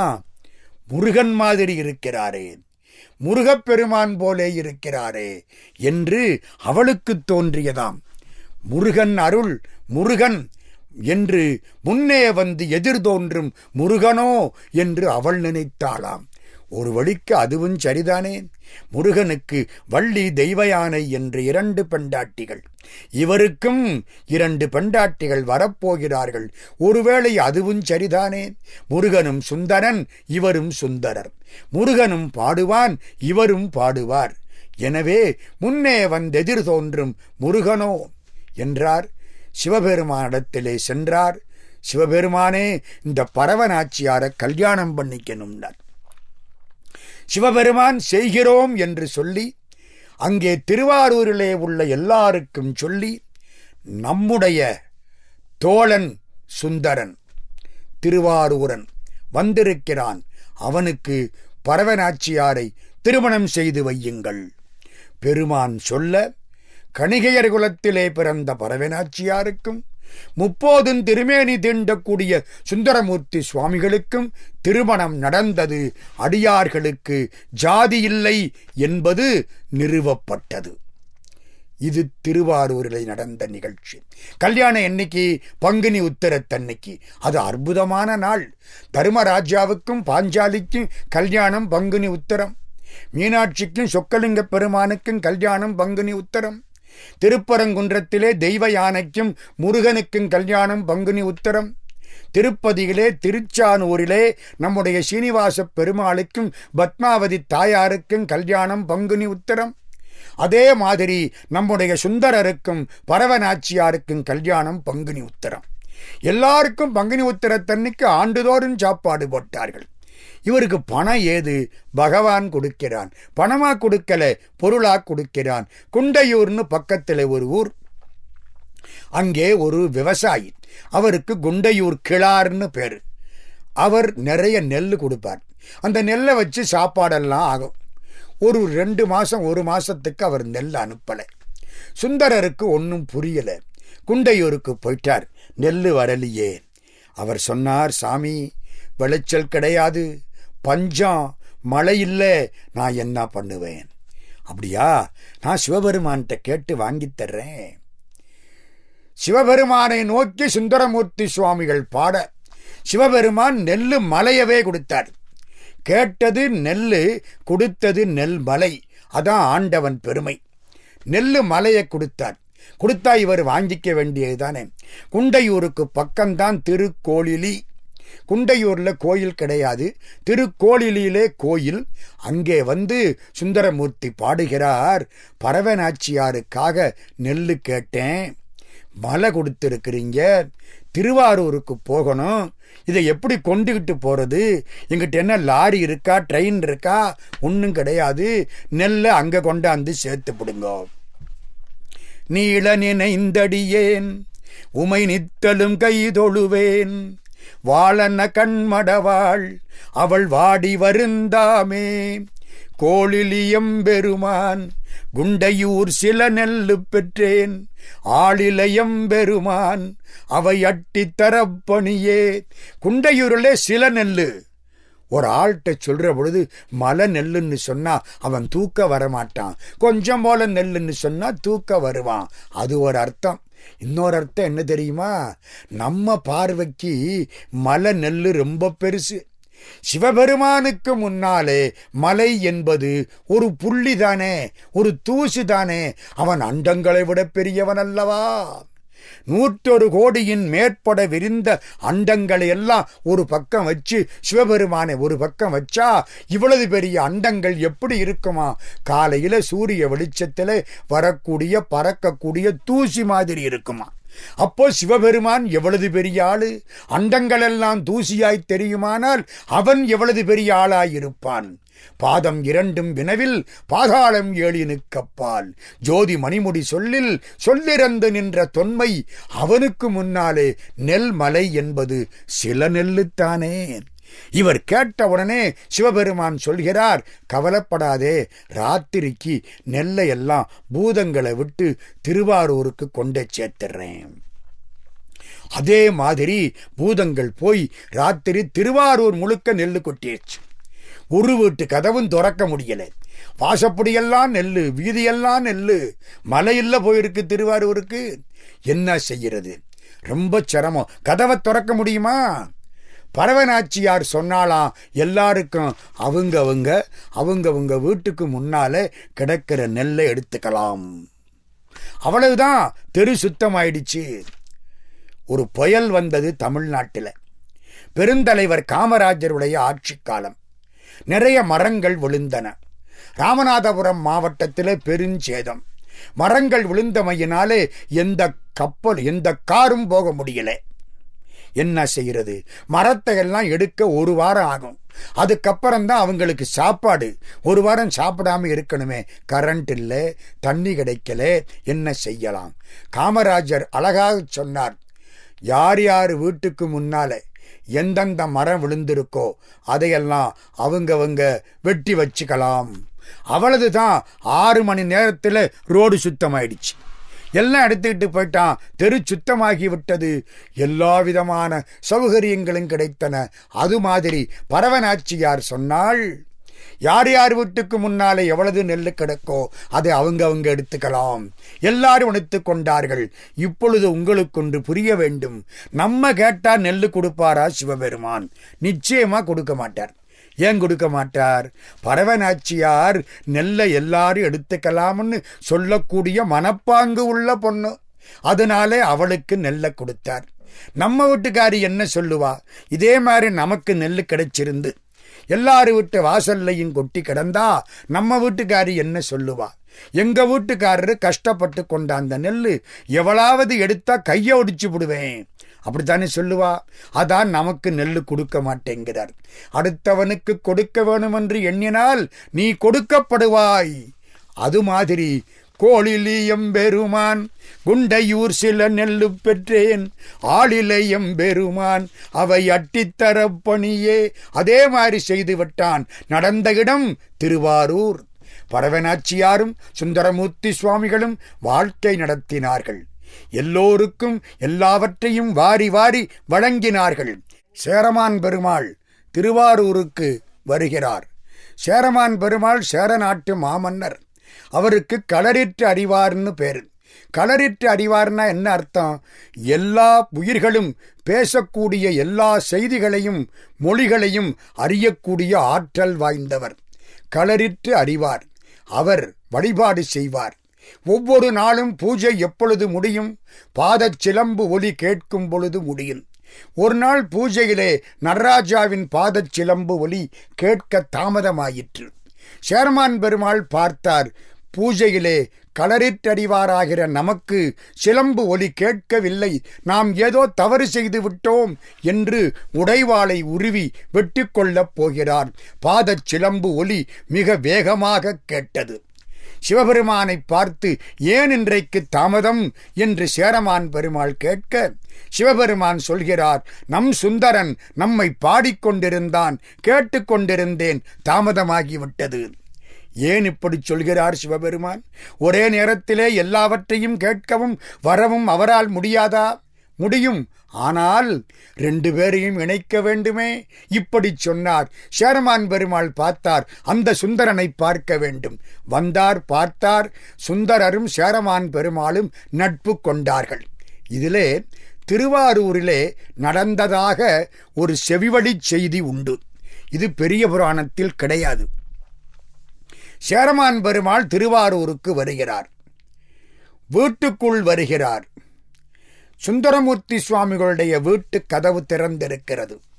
அடுக்கலையிலே பரவநாச்சியார் ஏதோ சமையல் செய்து கொண்டிருக்கிறார். கீழே உட்கார்ந்து சுந்தரமூர்த்தி சுவாமிகள் ஏதோ நறுக்கிக் கொண்டிருக்கிறார். பார்க்கிறார் சேரமான் பெருமாள். இந்த கீரையில தூதுவளைன்னு ஒரு கீரை.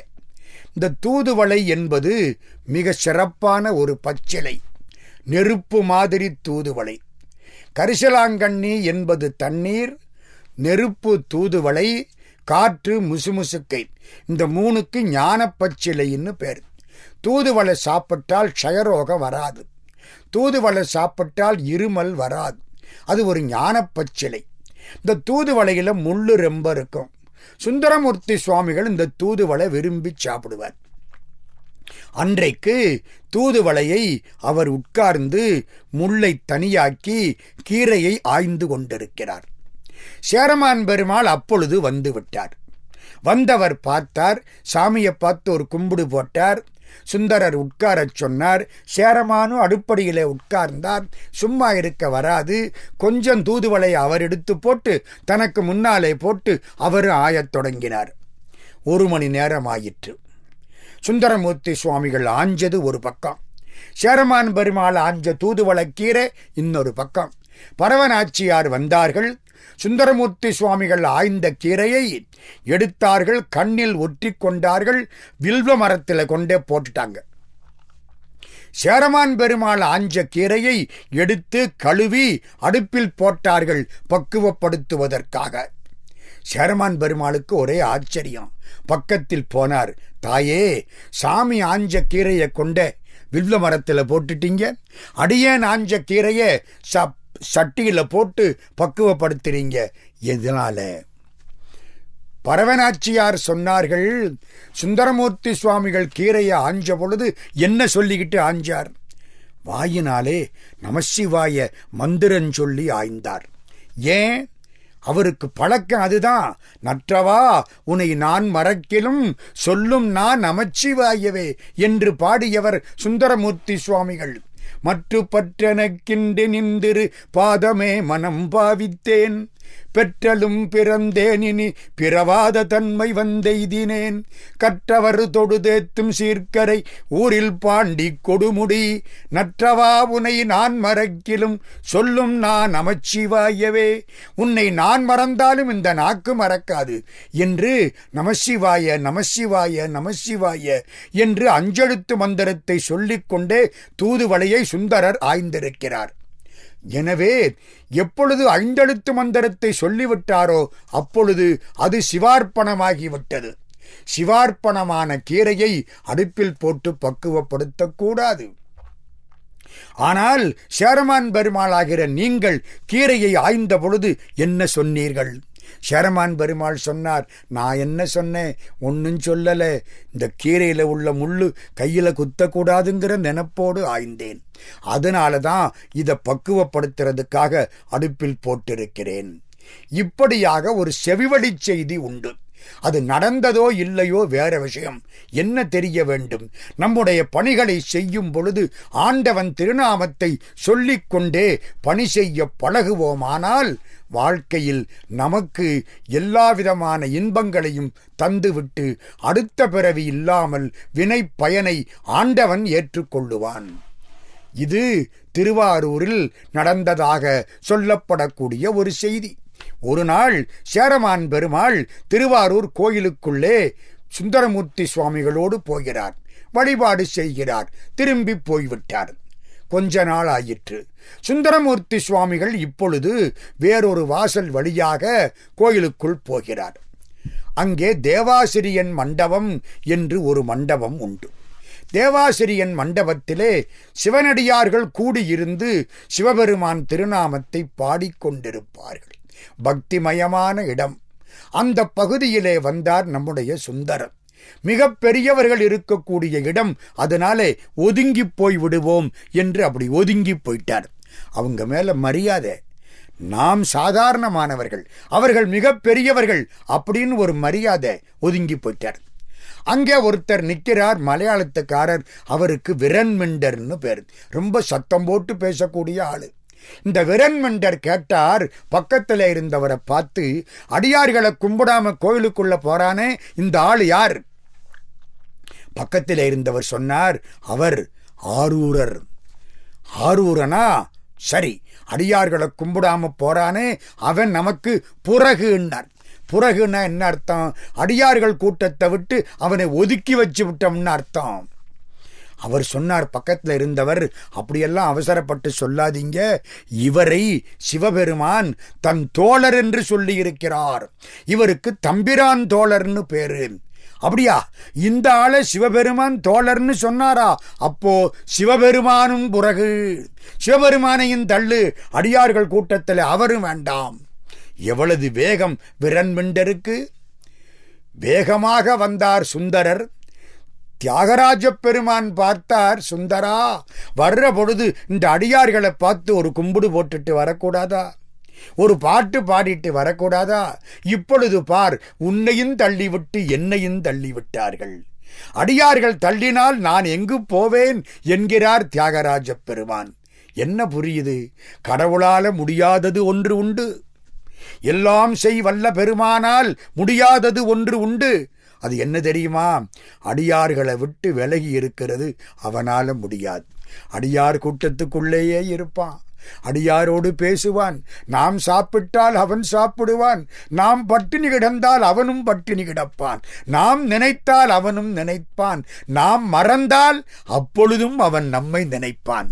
அதுதான் அவனுக்கு பெருமை. என்னையும் தள்ளிவிட்டாங்களே, பாடு, அடியார்களை பாடு. சுந்தரமூர்த்தி சுவாமிகள் திகைக்கிறார். எப்படி பாடுவது? பாடு, நான் அடியெடுத்து கொடுக்கிறேன், பாடு. அன்றைக்கு பித்தா என்று அடியெடுத்து கொடுத்தேன், பாடினாய், இப்பொழுது அடியெடுத்து கொடுக்கிறேன், பாடு. தில்லை வாழந்தனர்தம் அடியார்க்கும் அடியேன். பெருமான் அடியெடுத்து கொடுத்தார். தில்லையினா சிதம்பரம், சிதம்பரத்திலே இருக்கக்கூடிய அந்தணர்களுடைய அடியார்களுக்கும் அடியேன் என்று சிவபெருமானே அடியெடுத்து கொடுத்தார். இதில் ஒரு நயம். திருவாரூர் மண் தலம், பிருதிவி க்ஷேத்திரம். மண் தலத்திலே இருக்கக்கூடிய தியாகராஜர் ஆகாசத்தலமாகிற தில்லையை வச்சு அடியெடுத்து கொடுக்கிறார். மண்ணிலிருந்து ஆகாசம். ஆகாசத்தலம் சிதம்பரம். சேக்கிழாருக்கு அங்கே சிவபெருமான் உலகலாம்னு அடியெடுத்து கொடுக்கிறார். உலகம் என்பது மண்ணு. ஆகாசத்தலமாகிற தில்லையில் சேக்கிழாருக்கு உலகலாம் என்று மண் தலத்தை நினைவூட்டி அடியெடுத்து கொடுக்கிறார் நடராஜர். திருவாரூரிலே சுந்தரமூர்த்தி சுவாமிகளுக்கு மண்தலமான திருவாரூரில் இருந்து ஆகாசத்தலமான தில்லையை வைத்து தில்லை வாழ் அந்தணர்தம் அடியார்க்கும் அடியேன் என்று அடியெடுத்து கொடுக்கிறார் தியாகராஜ பெருமான். இன்னொன்று. இந்த ரெண்டையும் வைத்து ஒப்பிட்டு பார்க்கும் பொழுது ஒன்று நமக்கு புரிகிறது. தன்னை பாட வேண்டும் என்ற பொழுது சிவபெருமான் பித்தான் ஒரு வார்த்தை தான் எடுத்து கொடுத்தார். தன் அடியார்களை பாட வேணும்னு சொல்ற பொழுது ஒரு வரியவே எடுத்து கொடுக்கிறார். தில்லை வாழந்தனர்தம் அடியார்க்கும் அடியேன். அப்போ அந்த ஆண்டவனுக்கு இந்த அடியார்கள் மீது எவ்வளவு கருணை என்பது நமக்கு தெரிகிறதல்லவா? இதத்தான் தனிப்பெருங்கருணை என்று வள்ளற் பெருமான் கண்ணீர் விட்டு கதறி அழுது அழைத்தார் போலும். அந்த பெருமான் அடியார்களுக்குன்னு சொன்ன உடனே பெரிதாக ஒரு வரியவே கொடுக்கிறான். இன்னும் ஒன்று, தன்னையே அடியேன் என்று குறிப்பிட்டுக் கொள்ளுகிறான். அவன் தொடங்கினான், அவர் தொடர்ந்தார். ஆரூரன் அடியெடுத்து கொடுத்தான், ஆரூரர் தொடங்கினார். தில்லை வாழந்தனர்தம் அடியார்க்கும் அடியேன், திருநீலகண்டத்து குயவனார்க்கடியேன், இல்லையே என்னாத இயற்பகைக்கும் அடியேன், இளையாந்தன் குடிமாறன் அடியார்க்கும் அடியேன், வெல்லுமா மிக வல்ல மெய்ப்பொருளுக்கடியேன், விரிபொழில் சூழ் குன்ற யான் விரண்மிண்டற்கடியேன், அல்லிமென்மா முல்லையந்தார் அமர்நீதிக்கடியேன், ஆரூரன் ஆரூரில் அம்மானுக்காளே என்று திருத்தொண்ட தொகை தொடங்கிற்று. 60 அடியார்களை பட்டியலிட்டார் நம்முடைய சுந்தரமூர்த்தி சுவாமிகள். இவர்களுக்கெல்லாம் அடியேன் என்று 60 பேர் வரலாற்றை ஒவ்வொரு வரியில், சில பேருக்குடைய வரலாற்றை பாதி வரியில், சில பேர் வரலாற்றை 2 வரிகளில் எடுத்து தொடுத்து தொடங்கினார் சுந்தரமூர்த்தி சுவாமிகள். 60 வரலாறுகள் அமைந்தன. பின்னால் வந்த திருத்தொண்டர் திருவந்தாதி பாடிய நம்பியாண்டார் நம்பிகள் இந்த 60ஓடு சுந்தரரை சேர்த்து கொண்டார். 61. சுந்தரருடைய தாயார் இசைஞானியாரை சேர்த்து கொண்டார். 62. தந்தையார் சடையனாரை சேர்த்து கொண்டார். 63 நாயன்மார்களின் திருத்தொண்டர் திருவந்தாதியில் நம்பியாண்டார் நம்பிகள் பாட, பின்னால் வந்த சேக்கிழார் அதை எடுத்துக்கொண்டு பெரிய புராணமாக விரித்தார். தொகை வகையாகி வகை விரியாயிற்று. அடியார்கள் புகழை பாட வேண்டும் என்ற எண்ணத்தோடு சுந்தரமூர்த்தி சுவாமிகளை சிவபெருமான் அனுப்பி வைத்தார் அல்லவா? அந்த செயல் இப்பொழுது நடந்துவிட்டது. இது இல்லாவிட்டால் திருத்தொண்டர் திருவந்தாதி இல்லை, நம்முடைய பெரிய புராணமும் கிடையாது. ஒரு சைவரும் வைணவரும் சந்தித்து கொண்டார்களாம். வைணவரை பார்த்து சைவர் சொன்னார், ஐயா, நீங்கள் ரொம்ப கொடுத்து வைத்தவர்கள். உங்களுடைய ஆழ்வார்கள் பாட்டுக்கெல்லாம் நன்றாக உரை எழுதக்கூடிய பெரியவாச்சான் பிள்ளை என்ற ஒரு வியாக்கியான சக்கரவர்த்தியை நீங்கள் பெற்று விட்டீர்கள். எங்களுக்கு அப்படி உரை எழுத ஒரு ஆள் கிடைக்கலையே என்னாராம். சைவரை பார்த்து அந்த நல்ல வைணவர், உயர்ந்த வைணவர் சொன்னாரா, உங்களுக்கு அடியார்கள் புகழை பாட சேக்கிழார் என்று ஒருவர் கிடைத்தார், எங்களுக்கு அப்படி யாரும் கிடைக்கவில்லையே என்றாராம். இதுதான் சைவமும் வைணவமும் நமக்கு கற்றுத்தரக்கூடிய பாதை. இந்த பெரிய புராணத்துக்கு அடிப்படை போட்டு கொடுத்தவர் சுந்தரமூர்த்தி சுவாமிகள். இது நடந்தது தேவாசிரியன் மண்டபத்தின் மூலமாக திருவாரூரில் நிகழ்ந்த நிகழ்ச்சி. நம்முடைய சுந்தரமூர்த்தி சுவாமிகள் வரலாற்றில் பெரும்பகுதி திருவாரூரில் நிகழ்ந்தது. எனவே அவர் வரலாறு திருவாரூர் வரலாறாகவே மலர்கிறது. சுந்தரர் பல ஊர்களுக்கும் போனார். பல ஊர்களிலும் அவருக்கு பொன் கிடைத்தது. ஒருமுறை திருமுதுகுன்றம் விருத்தாசலத்திலே 12,000 பொற்காசுகள் கிடைத்தன. சிவபெருமான் கொடுத்தார். பெருமானே, இதை திருவாரூரிலே எடுத்துக்கொள்கிறேன். சிவபெருமான் சொன்னார், திருமுதுகுன்றம், திருமுதுகுன்றம்னா விருத்தாசலம், அங்கே உள்ள ஆறு மணிமுத்தாறு, இப்பொழுது மணல் முத்தாராக ஓடுகிறது. மணிமுத்தாற்றிலே போடு, திருவாரூர் கமலாலய குளத்திலே எடுத்துக்கோ. 12,000 பொற்காச சுந்தரமூர்த்தி சுவாமிகள் விருத்தாசலத்திலே மணிமுத்தாத்திலே போட்டுட்டார். போடுற பொழுது ஒரே ஒரு நாணயத்தை எடுத்து வச்சுக்கிட்டார். நாளைக்கு மாத்து மாறி போகப்படாதே, இதே கேரட்டு ஒழுங்கா இருக்கணுமே. 24 கேரட்டு தங்க காசுன்னா 24 கேரட்டா வரணுமில்ல, அதுக்காக எடுத்து இடுப்புல வச்சுக்கிட்டார். பாக்கி 11,999 தங்க காசுகளை ஆத்துல போட ரொம்ப நாளைக்கு அப்புறம் திருவாரூருக்கு வந்து பரவநாச்சியார்கிட்ட சொல்றார், ஆத்துல போட்டேன், குளத்துல எடுக்க போறேன். பரவநாச்சியார் வேடிக்கையாக பார்க்கிறாள்.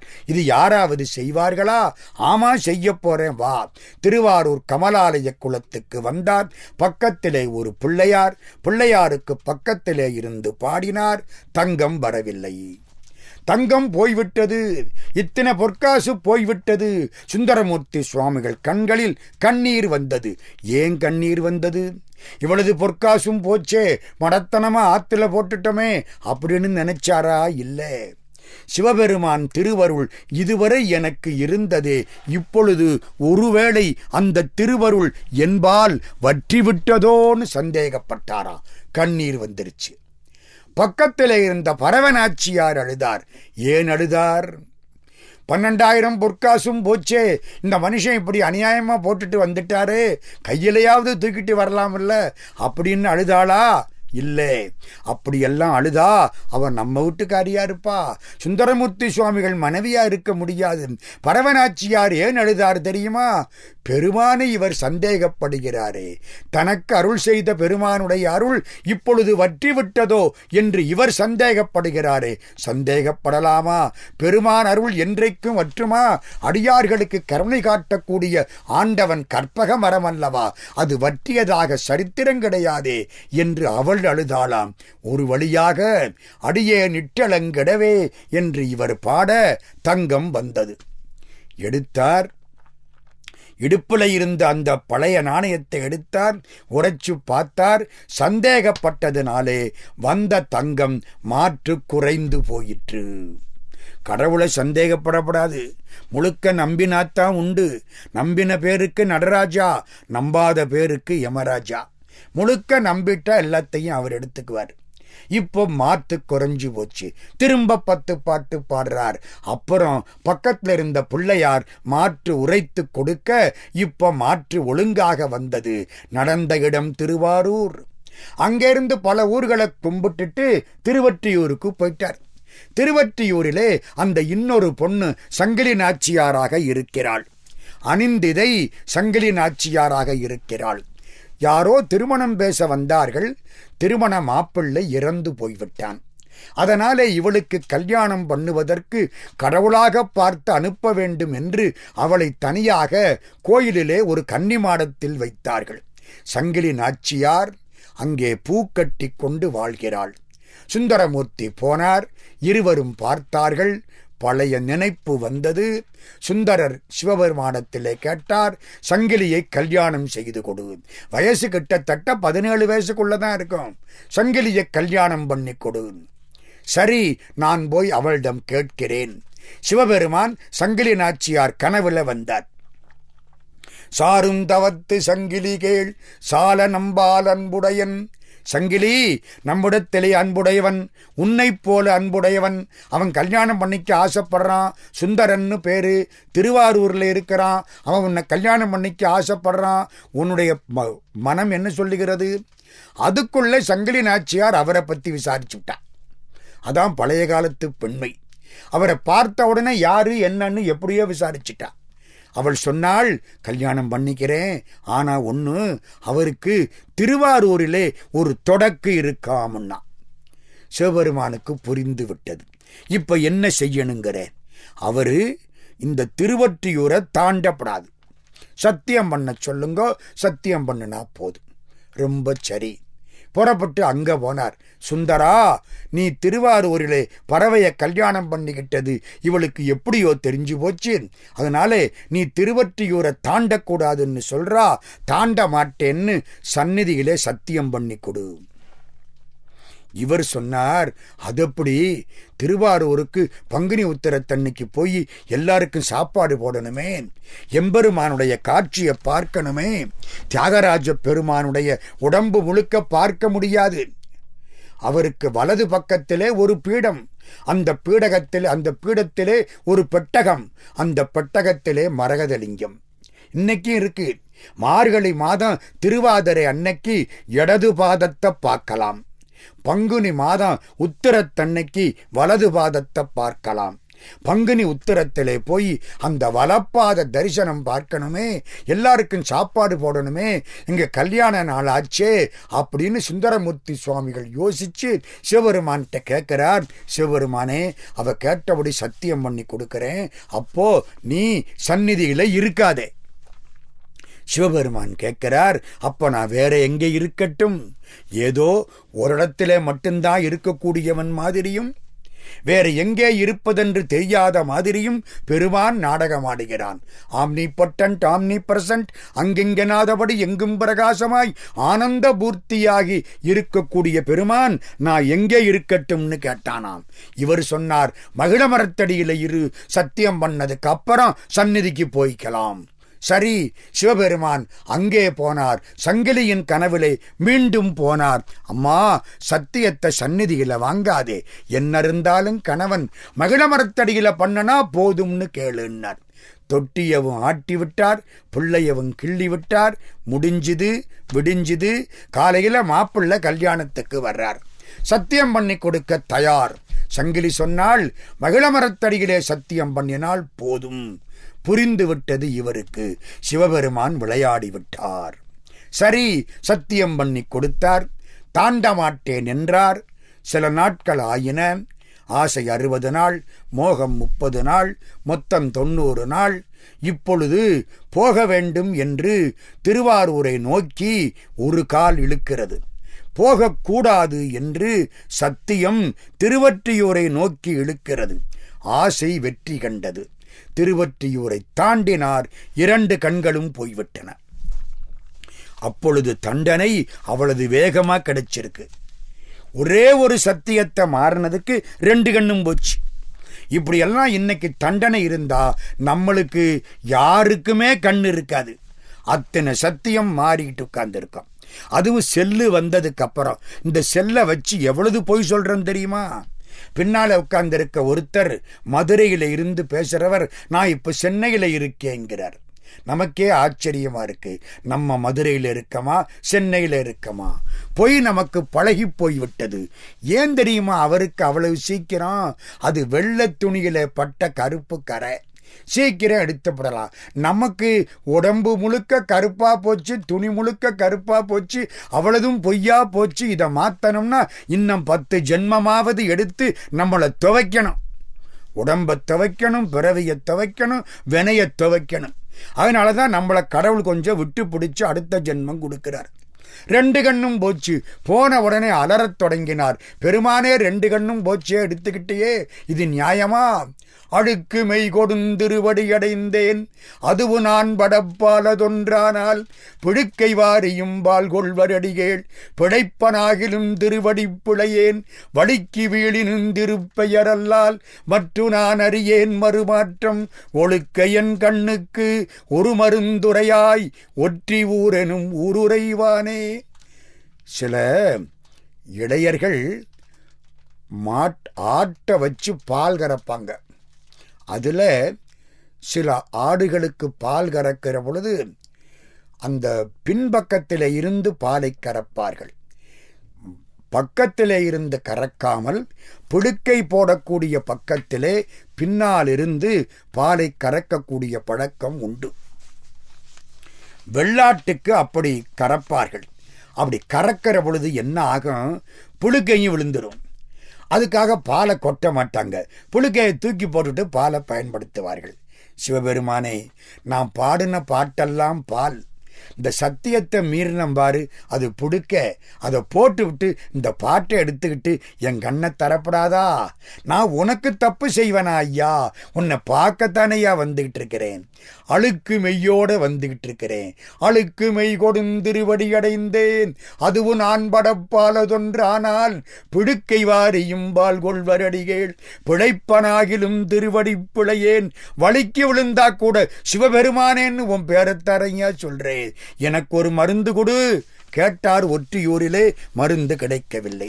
திருவெண்பாக்கத்துக்கு போனார். கடவுளே இருக்கிறியான்னு கேட்டார். இருக்கேன்னு ஒரு ஊன்றுகோலை கொடுத்தான்.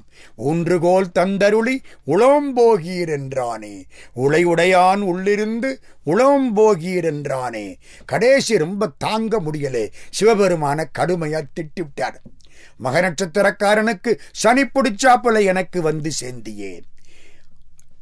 பெண்கள் என்ன பார்த்து குருட்டு பயலேன்னு சொன்னா நான் எப்படி தாங்குவேன்? வயசப்போ 17 வயசு. ஒரு பெண் தன்னை பார்த்து ஏதாச்சும் சொன்னா வெக்கப்படுற வயசு, அதை பெருசா நினைக்கிற வயசு. எனக்கு இப்படி ஆயிப்போச்சே பெருமானே. மகத்தில் புக்கதோர் சனி எனக்கானாய், வஞ்சனே மணியே மணவாளா, முகத்தில் கண்ணிழந்தெங்கனம் வாழ்கேன், முக்கனா முறையோ மறைவோதி, அகத்தில் பெண்டுகள் அலையேல் போகுருடா எனத் தடியேன். அழுது பார்த்தார், முடியலே. கடைசி காஞ்சிபுரத்துக்கு வந்தார். அம்பாள் காலில் விழுந்தார். அம்பாள் இடக்கண்ணை கொடுத்தார். இடது கண்ணை பெற்றுக்கொண்டு காலகாலனை கம்பனெம்மானை காண கண்ணடியேன் பெற்றவாறேன்னு திருவாரூருக்கு வந்துட்டார். திருவாரூர் பெருமானை பார்க்கிறார். சிவபெருமானே, ஒரு கண்ணை அம்பாள் கொடுத்துட்டா, இன்னும் ஒத்த கண்ணு பாக்கி, அது நீ கொடுக்கணும். கொடுத்தா கொடு, கொடுக்கலையா வச்சுக்கிட்டு நல்லா இரு. இதுதான் வாழ்த்துறது. மீளாடிமை உமக்கே ஆளாய் பிறரை வேண்டாதே, மூளாத்தி போல் உள்ளே கனன்று முகத்தால் மிகவாடி ஆளாயிருக்கும் அடியார் தங்கள் அல்லல் சொன்னக்கால் வாழாங்கிருப்பீர் திருவாரூரீர் வாழ்ந்து போதீரே. விற்று கொள்வீர் ஒற்றியல்லேன் விரும்பி ஆட்பட்டேன், குற்றமொன்றும் செய்ததில்லை கொத்தையாக்கி நீர் எற்று கடிகேள் என்கண் கொண்டீர் நீரே படிப்பட்டீர் மற்றை கண்டான் தாராதொழிந்தால் வாழ்ந்து போதீரே. இன்னொரு கண்ணை கொடுக்கலன்னா வச்சுக்கிட்டு நல்லாரு, 3 கண்ணோட 4 கண்ணா வச்சுக்கோ. இவ்வளவுக்கு கடவுளை திட்ட முடியுமா? நல்லா திட்டலாம். தமிழால திட்டணும். மொய்தார் அணிகுழல் வள்ளியை வேட்டவன் முத்தமிழால் வைதாரையும் அங்கு வாட வைப்போன். பெருமான் பார்த்தார், இந்தா வலது கண்ணையும் வாங்கிச்சோ, கொடுத்துட்டார். இப்பத்தான் முக்கியமான செய்தி. சிவபெருமானே, என்னப்பா வேணும்? கண்ணு கேட்டே கொடுத்துட்டேன், இப்ப என்ன வேணும்? வீட்டுக்கு போகணும். வீட்டுக்காரி பரவனாச்சியார் வீட்டு கதவை சாத்தி விட்டாள்னு எல்லாரும் வந்து சொல்றாங்க. நம்ம கதை எப்படியோ தெரிஞ்சு போச்சு. கதவை சாத்திட்டா நீங்க தான் போய் ஒரு தூதுவனா போய் எப்படியாவது அவள்கிட்ட ஒரு வார்த்தை பேசணும். ஏன்பா, எந்த வேலைக்கு யாரை அனுப்புறதுன்னு இல்லையா அப்படின்னு சிவபெருமான் கேட்கல. நான் போகிறேன், என் தொண்டனுக்காக, என் தோழனுக்காக எது வேண்டுமானாலும் நான் செய்வேன் சிவபெருமான் என்று புறப்பட்டு அர்ச்சகர் வேஷத்தில் போனார். பரவனாச்சியார் விட்டு வாசப்படியிலே அர்ச்சகர் நின்று கதவை தட்ட, பரவனாச்சியார் கதவை திறக்க, இந்த நேரத்தில் என்ன என்று கேட்க, அர்ச்சகர் சொன்னார், சுந்தரனை ஏற்றுக்கொள். பரவனாச்சியார் அவருக்கு சங்கிலி தொடக்கு உண்டாகிவிட்டது, மாட்டேன் என்று சொல்லிவிட்டு கதவை சாத்தி விட்டாள். அர்ச்சகர் திரும்பினார். சுந்தரர் பார்த்தார். நீயாகத்தானே போக வேண்டும், ஏன் அர்ச்சகராக போனாய்? எம்பெருமானே சிவபெருமானாக போ. சிவபெருமான் மீண்டும் 2வது முறை தூது போனாராம். போய் வாசப்படியில் நின்னாராம். அந்த வாசப்படி சந்தோஷப்பட்டுதான். சிவனுடைய திருப்பாதத்தை திருமாலால் காண முடியவில்லை, சிவனுடைய திருமுடியை பிரம்மாவால் காண முடியவில்லை. பரவனாச்சியார் விட்டு வாசல்படியாகிற நான் 2ஐயும் பார்த்து விட்டேன். பெருமான் நிற்கிறான். விரித்த செஞ்சடையாட வதன சந்திரன்னாட விரிகமல நயனமாட வெண்முறுவல் நிலவாட நன்னுதமருகமாட வீசுமொரு செங்கையாட தரித்த புலியதலாட அவையகரமாட இரு தங்கு தோல் ஊசலாட தாங்கு நூலாட மேல் ஓங்கு நீராட ஒளிர் தன்பவள மேனியாட உரித்த கரி உரியாட உரக கங்கணம் ஆட உபய பரிபுறமுமாட ஒரு பதம் எடுத்தாட ஒரு பதம் மிதித்தாட உள்ளே மகிழ்ந்து சற்றே சிரித்து மலைமங்கை கொண்டாட நின்றாடும் உன் திருநடனமென்று காண்பேன்.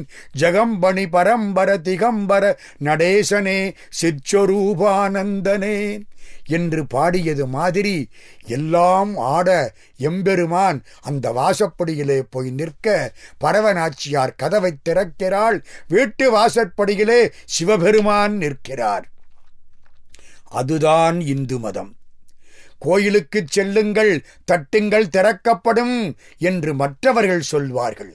உங்கள் வீட்டு வாசற்படியிலே சிவபெருமான் வந்து நிற்கிறான், வாசல் கதவை திறந்து வை என்று இந்து மதம் சொல்லும். இங்கு நம் இல்லங்கள் தோறும் எழுந்தருளி செங்கமல பொற்பாதம் தந்தருளும் சேவகன் வாசற்படியிலே நடராஜப் பெருமான், தியாகராஜப் பெருமான் இப்பொழுது கம்பீரமாக நிற்க காலில் விழுந்தாள் பரவநாச்சியார். என்ன செய்ய வேண்டும்? சுந்தரனை ஏற்றுக்கொள். ஏற்றுக்கொண்டாள். பெருமான் தூது போனான். தூது போவது என்பது எவ்வளவு சாதாரணமான செயல்! என் அடியார்களுக்காக எதுவும் செய்வேன் என்று பெருமான் தூது போனான். நடந்த இடம் திருவாரூர். இவை அனைத்தும் சுந்தரமூர்த்தி சுவாமிகளுக்காக செய்யப்பட்டவை. அதனாலேதான் இருவர்தம் இசை கொண்ட காதா தித்தி என நின்று நடஞ்செய்யும் இங்கித பொற்பாதா திருநாவலூரன் விடு தூதா தில்லை சிவகாமி ஒருபாகா சிதம்பரநாதா உனை நம்பினேன் ஐயா சரணம் என்று முத்துத்தாண்டவர் பாடினார். எல்லாம் திருவாரூர் பெருமை. திருவாரூரிலே சித்தீச்சரம் என்று ஒரு பகுதி. கமலை ஞானப்பிரகாசர் குருவாக இருந்து குருஞான சம்பந்தருக்கு உபதேசம் பண்ணின இடம் சித்தீச்சரம். ஞானப்பிரகாசர் திருவாரூரிலே வாழ்கிறார். குருஞான சம்பந்தர் மதுரையிலே இருந்து புறப்பட்டு போகிறார். மதுரை சொக்கலிங்க பெருமானை கும்பிட்டு பொற்றாமரையிலே ஒரு சிவலிங்கத்தை கண்டெடுத்து மதுரை பெருமான் மீது சொக்கநாத வெண்பா பாடி உனக்கு பணி செய்ய உந்தனை என்னாலும் நினைக்க வரம் எனக்கு நீதா மனக்கவலை நீக்குகின்ற தென்மதுரை நின்மலனே எவ்வுலகும் ஆக்குகின்றாய் சொக்கநாதா என்று பாடி திருவாரூருக்கு போகிறார் குருஞான சம்பந்தர். கமலை ஞானப்பிரகாசர் இவருக்கு உபதேசம் செய்து வைக்கிறார். ஒரு நாள் ஞானப்பிரகாசர் கோயிலுக்கு வந்து திரும்புகிறார். முன்னால் தீவட்டி பிடிக்கக்கூடியவன் அன்றைக்கு வரவில்லை. குருநாதருக்காக ஞான சம்பந்தர் தீவட்டி பிடித்து கொண்டு செல்கிறார். குருநாதர் கோயிலிலே இருந்து வீடு வரை சிவபெருமான் சிந்தனையாகச் செல்வதனாலே தீவட்டியை யார் பிடித்து கொண்டு வருகிறார் என்பதை அவருக்கு தெரியவில்லை. வீட்டுக்குள் போகும் பொழுது வழக்கம்போல் நிற்க என்று கையை காட்ட தீவட்டி தாங்கிய நம்முடைய ஞான சம்பந்தர் நின்று விட்டார். இரவு முழுக்க நிற்கிறார். மழை கொட்டுகிறது. விடிந்தது. குருபத்தினியார் வந்தார்கள். வந்து பார்க்கிறார்கள். எல்லா இடத்திலும் மழை பெய்திருக்கிறது. இந்த ஞான சம்பந்தர் நின்ன இடத்துல மட்டும் மழை கிடையாது. உள்ளே போய் சொன்னார்கள். கமலை ஞானப்பிரகாசர் ஓடி வந்தார். குருஞான சம்பந்தரை பார்த்தார். உனக்கு உபதேசம் கிடைத்து விட்டது, நீ தருமபுரத்துக்கு போ. தருமபுரத்துக்கு வந்து தருமபுர ஆதீனத்தை உருவாக்கியவர் குருஞான சம்பந்த பெருமான். அவர் உபதேசம் பெற்ற இடம் திருவாரூர் சித்தீச்சரம். திருப்புகழ் நீதானெத்தனையாலும் நீடுஒளி கிருபையாகி மாதானத் தொனியான மாஞான கடல்தாராய் வேதாமைத் துணவேளே வீராசர் குணசீலா ஆதாரத் தொழியானே ஆரூரில் பெருமாளே என்று திருவாரூரை பாடும். 1ஆம் திருமுறை, 4ஆம் திருமுறை, அதற்கு பின்னாலே அற்புதமாக நம்முடைய அப்பர் சுவாமிகள் பாடக்கூடிய 6ஆம் திருமுறை என்று எல்லாவற்றிலும் திருவாரூர் பாடப்படும். 4ஆம் திருமுறையில் 11 பாடல்கள், ஒரு பதிகம். 6ஆம் திருமுறையில் 10 பாட்டுக்கள், ஒரு பதிகம். இதெல்லாம் திருவாரூர் சிறப்பு. மிகச் சிறப்பான முறையில் திருவாரூரை பற்றி அநேகமாக திருமுறைகள் அனைத்திலும் பாடல்கள் இருக்கின்றன. அத்தகைய திருத்தலம் திருவாரூர். திருவாரூரிலே ஒரு பகுதி, அந்த பகுதியிலே திருவாரூர் தட்சிணாமூர்த்தி சுவாமிகள் மடம் என்று ஒரு மடம் இருக்கிறது. இந்த தட்சிணாமூர்த்தி சுவாமிகள் திருவாரூரிலே வந்து தங்கினார். மடப்புறம் என்று அந்த பகுதிக்கு பெயர். கோயிலிலே இருந்து கொஞ்ச தூரத்தில் மடப்புறம் இருக்கிறது. யார் இந்த தட்சிணாமூர்த்தி சுவாமிகள்? திருவாரூருக்கு பெருமை தரக்கூடிய இந்த தட்சிணாமூர்த்தி சுவாமிகள் திருச்சிக்கு பக்கத்திலே கீழ ஆலத்தூர் என்ற ஊரிலே தோன்றியவர். அந்த தந்தையும் தாயும் திருவண்ணாமலை பெருமானை பலகாலம் வழிபட்டார்கள். திருவண்ணாமலை பெருமான் அருளால் ஒரு குழந்தை பிறந்தது. குழந்தைக்கு அருணாசலம் என்று பெயர் வைத்தார்கள். அருணாசலத்துக்கு 5 வயது, பேசவே இல்லை, அமைதியாயிருக்கிறான். அருணாசலத்துக்கு ஒரு தம்பி, தம்பிக்கு நமச்சிவாயம் என்று பெயர் வைத்தார்கள். அருணாசலத்தினுடைய 5வது வயது. ஒரு நாள் ஒரு பரம ஞானி அந்த வீட்டுக்கு வருகிறார். தாயும் தந்தையும் பார்த்தார்கள். ஞானியாரை வரவேற்றார்கள், சாப்பாடு போட்டார்கள், உபசரித்தார்கள். பார்த்து, உள்ளே எங்கள் குழந்தை பேசாமல் இருக்கிறது என்றார்கள். அந்த ஞானியார் உள்ளே வருகிறார். உள்ளே நம்ம அருணாசலம் ஒரு அறையிலே திரும்பிக் கொண்டு தியானத்திலே இருக்கிறார். பார்த்த உடனே இந்த வந்தவர் கேட்டார், வந்த சந்நியாசி, நீ என்ன செய்து கொண்டிருக்கிறாய்? பேசாத அருணாசலம் பேசினார், நான் சும்மா இருக்கிறேன். அது எவ்வளவு பெரிய காரியம், சும்மா இருப்பது. வந்தவர் கேட்டார், சும்மா இருக்கும் நீ யார்? அவர் பதில் சொன்னார், நானே நீ, நீயே நான், சத்தியம் சத்தியம் என்று சொல்லிவிட்டு வந்தவர் மறைந்து விட்டார். வந்தவர் அருணாசலேஸ்வரர். நானே நீ, நீயே நான். அருணாசலேஸ்வரரும் இந்த அருணாசலமும் ஒன்றுதான் என்று அந்த 5 வயது குழந்தை பேசிவிட்டது, சொல்லிவிட்டது. தாயும் தந்தையும் கும்பிடுகிறார்கள். இந்த பிள்ளை ஞான பிள்ளையாக வளர்ந்தது. ஒரு நாள் அப்பா சொல்கிறார், நான் திருச்சிராப்பள்ளிக்கு போகப் போகிறேன், சென்று வழிபாடு செய்ய வேண்டும். இந்த குழந்தை சொல்லுகிறது, உங்களுக்கு மிக வேண்டிய ஒருவர் நாளைக்கு வரப்போகிறார், போக வேண்டாம். அதே மாதிரி வேண்டியவர் வந்து விட்டார். கொஞ்ச காலமாயிற்று. நான் தரிசனம் பார்க்க சிதம்பரம் போகிறேன் என்றார் அப்பா. அருணாசலம் என்ற பிள்ளை சொல்லிற்று, போகாதீர்கள், நாளை உங்கள் தாய் இறந்து போகப் போகிறாள். நன்றாயிருந்த பாட்டி மறுநாள் சாப்பிடும் பொழுது புறையேறி இறந்து போய்விட்டாள். இந்த பிள்ளைக்கு அவ்வளவு ஞானம். பிள்ளை கேட்டது, தம்பியை பள்ளிக்கூடத்தில் வைத்தீர்களே, என்னை ஏன் பள்ளிக்கூடத்தில் வைக்கவில்லை? சரி, பள்ளிக்கூடத்தில் கொண்டே வைத்தார்கள். ஆசிரியர் சொன்னால் இந்த பிள்ளை கண்ண மூடிக்கொண்டு உட்கார்ந்திருக்கும். ஆசிரியர் கேள்வி கேட்டால் மடமட என்று புத்தகத்தை ஒப்பித்துவிடும். ஆசிரியருக்கே பயம்.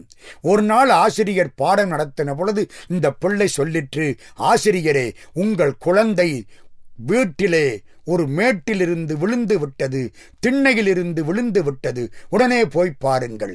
ஆசிரியர் போய் பார்க்கிறார். உண்மைதான், ஆஸ்பத்திரியில் சேர்த்து விட்டு வந்தார்.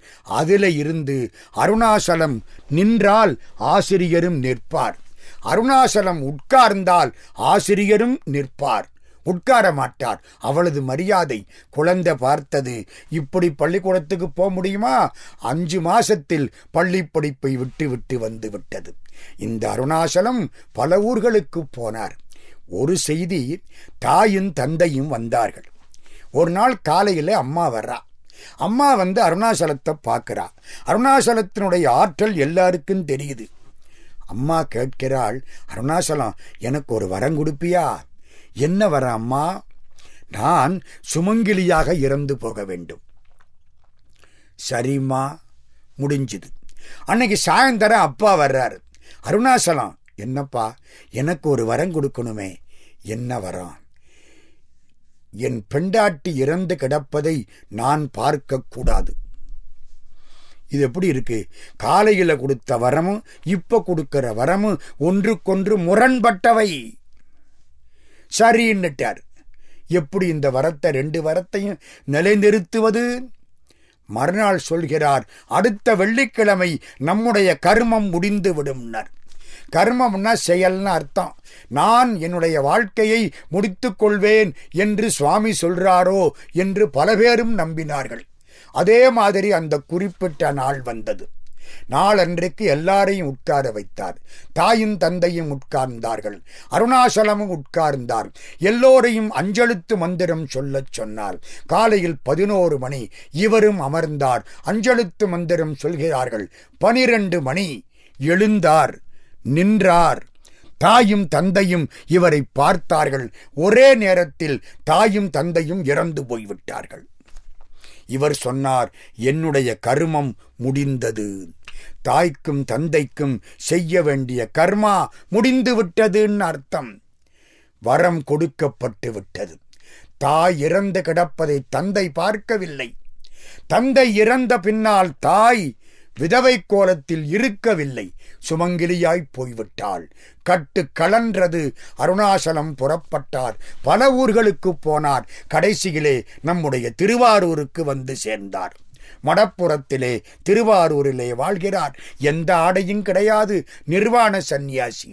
உடம்பு முழுக்க விபூதியை பூசிக்கொண்டிருப்பார். காலை மடக்கி உட்கார்ந்திருப்பார். ஞானிகளெல்லாம் வந்து கும்பிட்டார்கள். ஒரு முதலியார் சிதம்பரத்திலே நடராஜாவிடத்திலே போய் அழுகிறார்.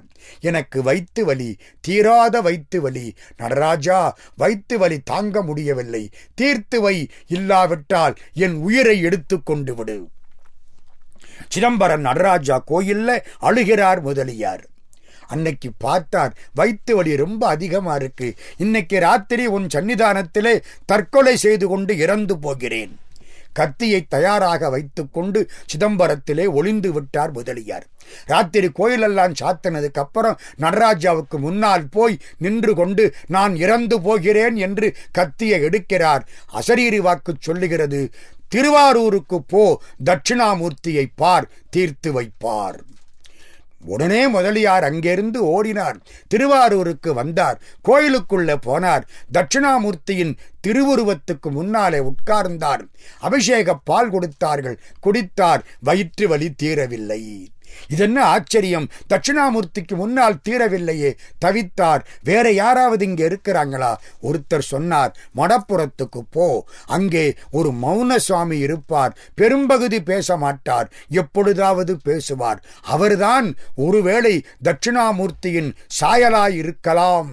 ஓடி வந்தார். நம்முடைய அருணாசலம் உட்கார்ந்திருக்கிறார். அருணாசலத்தை பார்க்கிறார். காலில் விழுந்தார். அருணாசலம் எச்சி அலையிலே உள்ளவற்றை எடுத்து சாப்பிட்டு கொண்டிருக்கிறார். அதை பார்த்தார். இவருக்கும் கொஞ்சம் தந்தார். முதலியார் சாப்பிட்டார். வயிற்று வலி தீர்ந்தது. இவர் அருணாசலம் இல்லை, இவர் தட்சிணாமூர்த்தி என்று கும்பிட்டார். திருவாரூரில் தட்சிணாமூர்த்தியாக அருணாசலம் திகழ்கிறார். திருவாரூரிலே நிறைய அடியார்கள் வாழ்ந்தார்கள். மனுநீதி சோழன் வரலாறு திருவாரூரில் நிகழ்ந்தது. தண்டி அடிகள் திருவாரூரில் வாழ்ந்தார். காடவர்கோன் கலர்ச்சிங்கன், செருத்துணை நாயனார், விரன் மிண்டர், நமிநந்தி என்று பல பெருமக்கள் திருவாரூரிலே வாழ்ந்தார்கள். சேரமான் பெருமாள் திருவாரூர் மும்மணிக் கோவையை பாடினார். அப்பர் சுவாமிகள் திருவாரூரிலே அற்புதத் தேவாரம் பாடினார். முன்னம் அவனுடைய நாமங்கேட்டாள், மூர்த்தி அவன் இருக்கும் வண்ணங்கேட்டாள், பின்னை அவனுடைய ஆரூர் கேட்டாள், பேர்த்தும் அவனுக்கே பிச்சியானாள், அன்னையையும் அத்தனையும் அன்றே நீத்தாள், அகன்றாள் அகலிடத்தார் ஆசாரத்தை, தன்னை மறந்தாள் தன் நாமங்கெட்டாள், தலைப்பட்டாள் நங்கை தலை வந்தாளே என்ற அற்புதமான பாடல் தன்னை காதலியாக்கிக் கொண்டு அப்பர் சுவாமிகள் பாடிய பாடல் அங்கேதான் பாடப்பட்டது. பறக்குமெங்கிள்ளைகாள் பாடுமெம் பூவைகாள் அரக்கன் என்னத்தகும் அடிகள் ஆரூரரை மறக்க இல்லாமையும் வளைகள் நில்லாமையும் உறக்கம் இல்லாமையும் உணர்த்த வல்லீர்களே என்று சுந்தரர் பாடியது ஆரூரைத்தான். எழிசையாய் இசைப்பயனாய் இன்னமுதாய் என்னுடைய தோழனுமாய் யான் செய்யும் துரிசுகளுக்குடனாகி மாலை ஒன்கண் பறவையை தந்தாண்டானை மதியில்லா ஏழையேன் மறந்திருக்கேன் என்னாரூர் இறைவனையே என்று சுந்தரர் பாடியதும் ஆரூரைத்தான். திருவாரூரை பாடினால் என்ன கிடைக்கும்? பொன்னும் கிடைக்கும், மெய்ப்பொருளும் கிடைக்கும். பொன் என்பது பொய்ப்பொருள், சிவன் திருவடி என்பது மெய்ப்பொருள். ரெண்டும் கிடைக்கும். இகலோகத்துக்கு பொன் வேண்டும், பரலோகத்துக்கு சிவபெருமான் திருவடி வேண்டும். அவன் பொன்னும் மெய்ப்பொருளும் தருவானை, போகமும் திருவும் புணர்ப்பானை, பின்னையன் பிழையைப் பொறுப்பானை, பிழையலான் தவிரப் பணிப்பானை, இன்ன தன்மையன் என்றறி ஒண்ணா எம்மானை, எளிவந்த பிரானை, அன்னம் வைகும் வயற்படனத்து அணி ஆரூரானை, மறக்கலும் ஆமே என்ற சுந்தரமூர்த்திகளுடைய திருப்பாட்டை பாடினால் ஆரூர் பெருமான் வருவான், இப்பிறவி ஆட்கொள்வான், இனி பிறவாமை தருவான் என்று கூறி திருவாரூர் பெருமானைப் பற்றிய இந்த செய்திகளில் சிலவற்றை தொட்டு காட்டினோம். பெருமான் மிக புகழுக்குரியவன். திருவாரூர் எப்பொழுது தோன்றியது என்று தெரியாத திருத்தலம். அந்த பெருமானை வழிபட்டு அத்தன் ஆரூர் ஆதிரை நாளால் அதுவண்ணம் என்ற அப்பரடிகள் வாக்கை மீண்டும் மீண்டும் நினைத்து தியாகேசப் பெருமான் திருவடிகளை வணங்கி என்னையும் ஒருவனாக்கி இரும் கடல் சென்னையில் வைத்த சேவக போற்றி என்ற திருவாசகத்தை நினைவு செய்து நெஞ்சத்தே நின்று நிறைவு தரும் மீனாட்சி கஞ்சமலர் சேவடிக்கு கைகூப்பித் தெண்டனிட்டு ஆரூர் பெருமானை சீரார் திருவையாரா போற்றி, ஆரூர் அமர்ந்த அரசே போற்றி என்று வணங்கி இந்த உரையை நிறைவு செய்கிறோம். நன்றி, வணக்கம்.